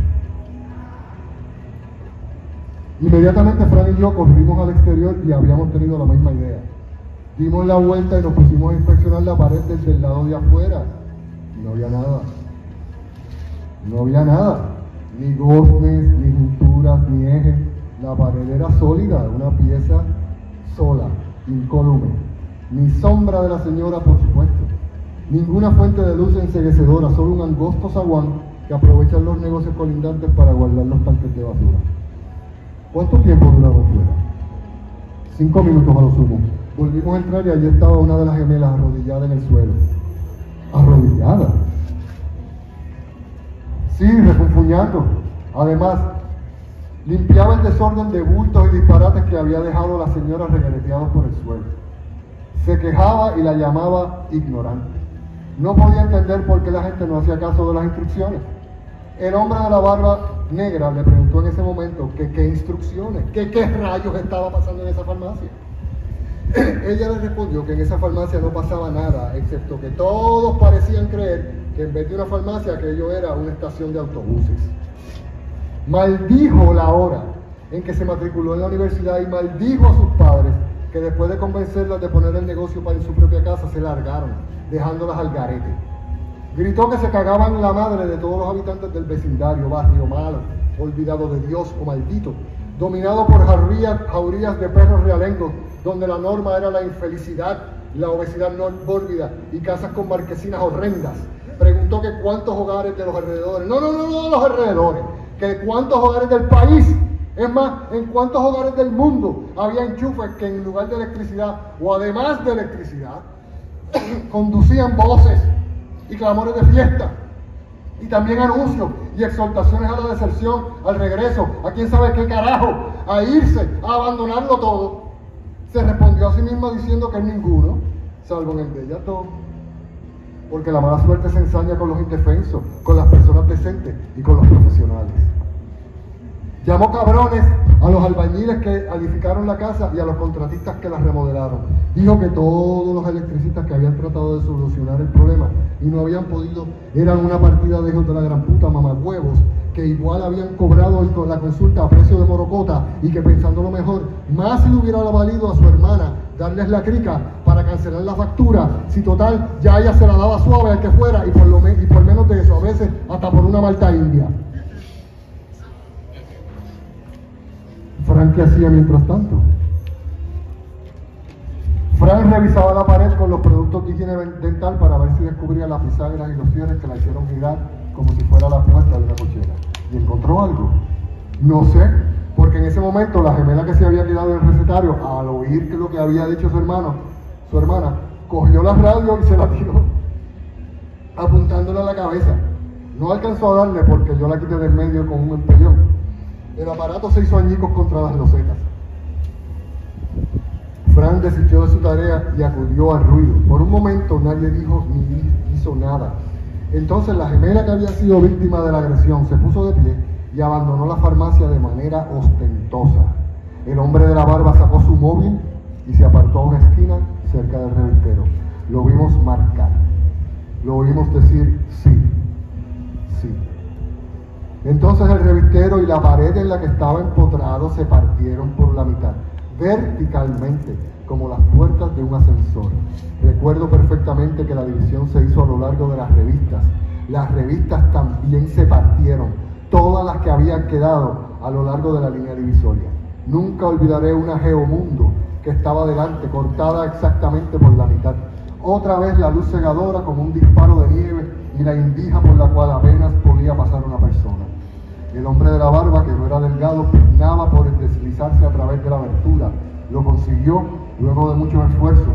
Entonces la pared y el revistero volvieron a moverse, las mitades volvieron a unirse y todo quedó como al principio, como si nada hubiera pasado. Corrí y tomé la revista Geomundo que había estado dividida, la examiné con detenimiento, no presentaba ninguna anomalía, estaba entera. Ninguna de las revistas que había visto cortadas era inexplicable. Ni el revistero ni en la pared quedaban rastros de la ranura que habíamos visto abrirse. Increíble. Pero cierto, se lo juro por la madre que me parió. No es necesario, pero díganos, ¿qué fue entonces que Fran... ¿Saben qué? Hay que entender a Fran, ¿ok? Yo entiendo a Fran, entiendo lo que hizo, lo entiendo porque yo conocía a Fran, lo conocía bien, yo sabía por lo que estaba pasando, ustedes no entienden, mi hermano no entiende. ¿Qué diablo va a entender? No creo una sola palabra de lo sucedido, pero yo lo entiendo. Fran no iba para ninguna parte, la mala suerte se lo estaba comiendo. Fran era un tipo optimista, con mucho empuje, con muchas buenas ideas, con un gran corazón. Nunca ustedes conocieron a nadie con un corazón como el de Fran. ¿Importa eso en estos tiempos? ¿Importa un carajo? En estos tiempos lo que importa es tener dientes y saber usarlos. Lo que importa en estos tiempos es tener uñas, tener garras y saber enterrárselas a tu prójimo. No me digan que no. Es así, pero Fran no era así. Ya no podía con las deudas, no podía con mi hermana, no podía con el jefe, con el trabajo que lo tenía esclavizado. ¿Qué hizo? No tenía posibilidades de comprarse un carro nuevo, no podía ahorrar ni un centavo, no tenía crédito, no tenía amigos, nadie lo ayudaba excepto yo. ¿Y qué podía hacer yo en ese entonces? No mucho. Estaba solo. ¿Qué hizo? En el fondo Fran se sentía una mierda, un don nadie, aguantaba y resistía por sus hijos, pero estaba convencido de que estarían mejor sin él, que él no pintaba nada, que no podía proveerles, que llegado el momento él se convertiría en una carga para sus hijos.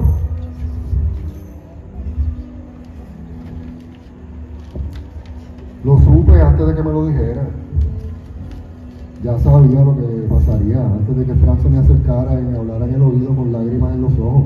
Lo sabía porque al hombre de la barba negra y a la señora de los paquetes los rodeaba la misma aura de derrota, de tristeza, de náufragos al borde de su fuerza. Fran se me acercó y me dijo que le hiciera un favor, que si podía buscar a los muchachos al dojo y llevarlos a casa. Yo le dije, Fran, pero él no me dejó terminar. Buscó las fantas, las pagó en la caja, la cajera inmutable le devolvió unas monedas, pero Fran las ignoró y me entregó las botellas. Dile a los muchachos que su papá los quiere mucho, me dijo. Y yo le dije, Fran, puñeta, pero él ya había sacado su móvil. Se acercó delante de un anaquel en medio de la farmacia. Yo estaba como que en otro mundo, anonadado. Era demasiado joven, no sabía qué hacer. Entonces vi que Fran vacilaba al marcar y supe que se le había olvidado el número. Sin moverse de su lugar, miró la radio hecha pedazos y en su rostro se dibujó un gesto de completo desamparo. Me miró a mí, a la cajera y por último a la farmacéutica, implorante. Ya era imposible saber si la gemela que había permanecido en la farmacia y que ahora nos miraba desafiante, con las manos en la cintura, era la que había estado leyendo la revista o la que se había estado pintando las uñas. Lo único que sabíamos sin sombra de duda era que ella había lanzado la radio contra su hermana. Nos observaba con dureza, como si nosotros hubiéramos sido responsables de todo lo que había pasado y estuviera esperando a que nos largáramos de allí. Pero algo en la mirada de Fran debió de haberla ablandado, pues de buenas a primeras se le suavizó el talante y recitó lentamente los dígitos. No sabemos cuántos dígitos son, ni cuáles. Fran marcó sin pérdida de tiempo. Yo estaba a punto de llorar, pero recuerdo haber hecho una pausa para pensar, ¿no será mejor que se ponga al frente de alguna pared? ¿En serio? Si llamaba frente a aquel, ¿cómo podía abrirse? ¿Me entienden? ¿Cómo? Conociendo a Fran, supuse que lo había hecho a propósito para ver qué pasaba. A él siempre le gustó forzar las cosas. Por supuesto, no dije nada ni pensé nada, porque me asustó oír la voz de Fran diciendo la palabra que sellaría su suerte y que respondía a sabrá Dios qué preguntas o aceptación de términos simple y atroz. Sí, dijo. Y otra vez, sí. ¿Y funcionó? Sí funcionó. Pero esta vez fue distinto. A ver, mira. No creo que mi descripción vaya a ser muy transparente, pero aquí les va. A la última repisa del anaquel, la más cercana al suelo, se le hicieron unos huecos cuadrados dispuestos en filas horizontales, con un espacio de por medio. ¿Lo pueden ver? Cuadrados.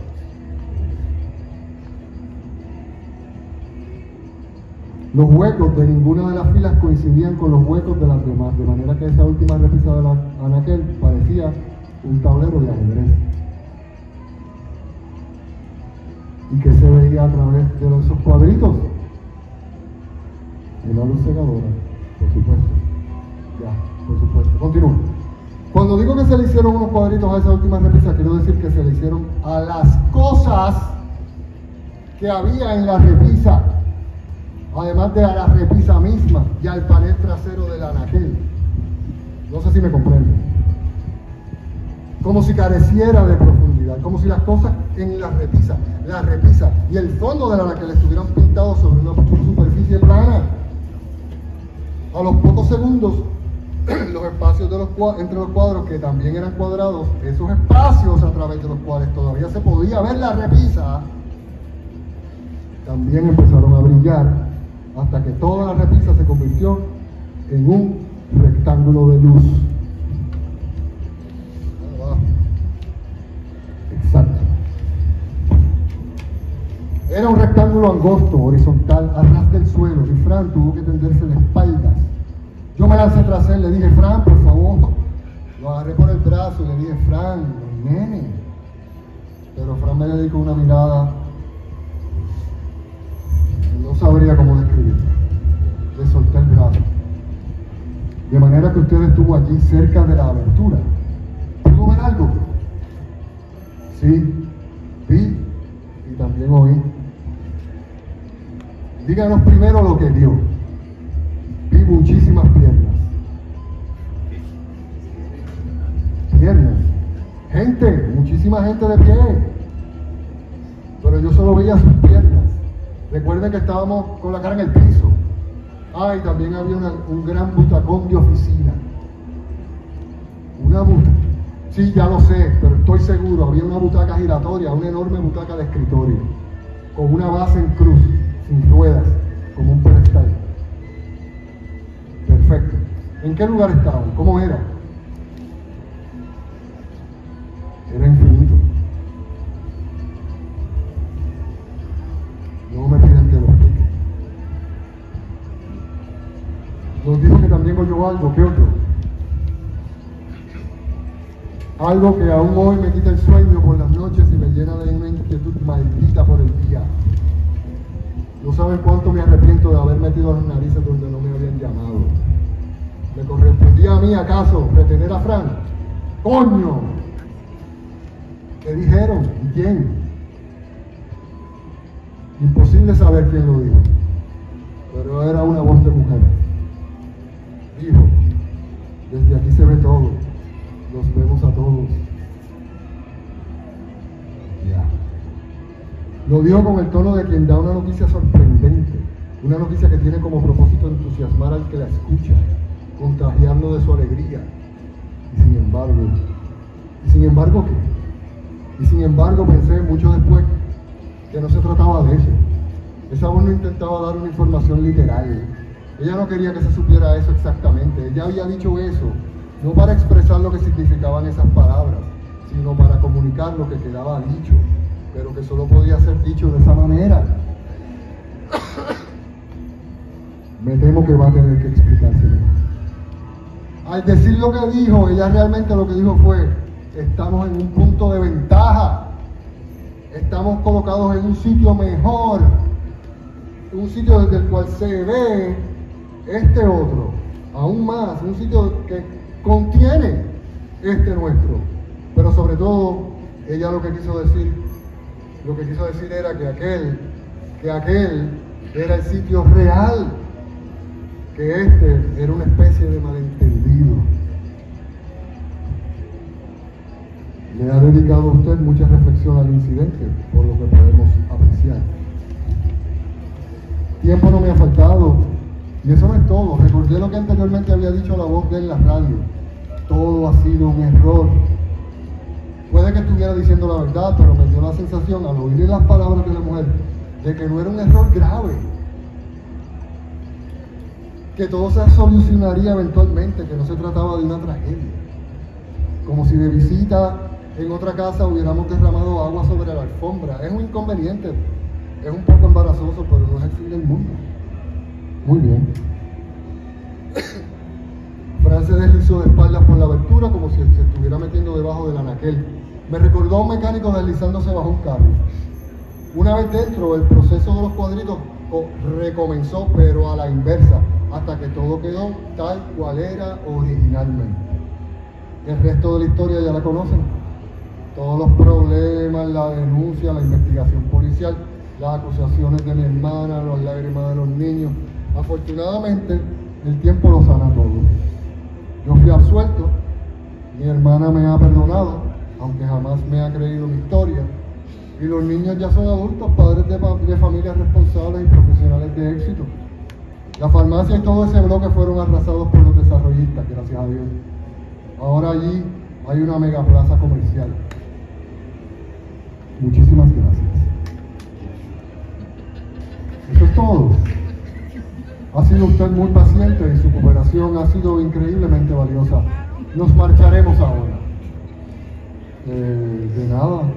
Lamento no poderles ofrecer algo de beber o de comer, pero como ven, no se moleste y no se mortifique. Si nos hubiera ofrecido algo, lo hubiéramos rechazado. Permítame acompañarlos a la puerta. Nos despedimos. Otra vez, gracias. Hasta pronto y, bueno, cualquier otra cosa que deseen saber, ya saben cómo encontrarnos. Pues ahora que lo menciona, nos queda una inquietud, una curiosidad. No quisiéramos irnos sin haberla satisfecho. A ver.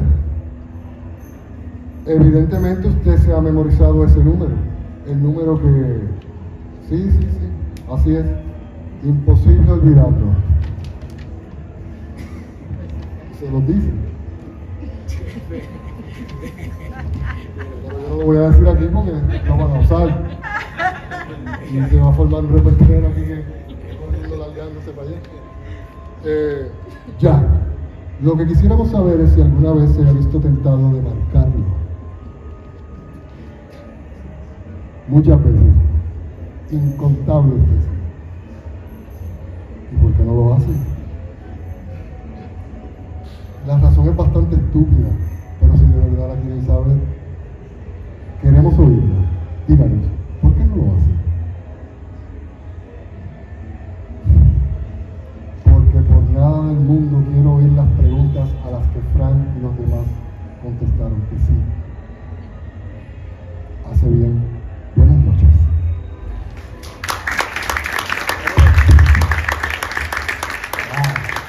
Gracias. Gracias, Pedro. Lo que voy a decir ahora va a dar un poco de gracia, pero a la vez hay que de verdad. El libro corto que Pedro nos acaba de leer va por la casa. El libro corto va por la casa. Rapidito, yo sé que estamos tardecitos, me hago responsable de haber empezado el evento quizá un poco más tarde, pero no quiero despedirme. Si alguien tiene algún comentario o pregunta, lo que pienso es que se acerquen a los autores individualmente, los atrapen, les tiren con unos largos, que los amarren y los acosen a su manera. No me quiero ir sin darle las gracias otra vez al comité organizador del Congreso de Ciencia Ficción, a la Facultad de Humanidades, a las autoras y a la institución en general también, a todas las entidades involucradas.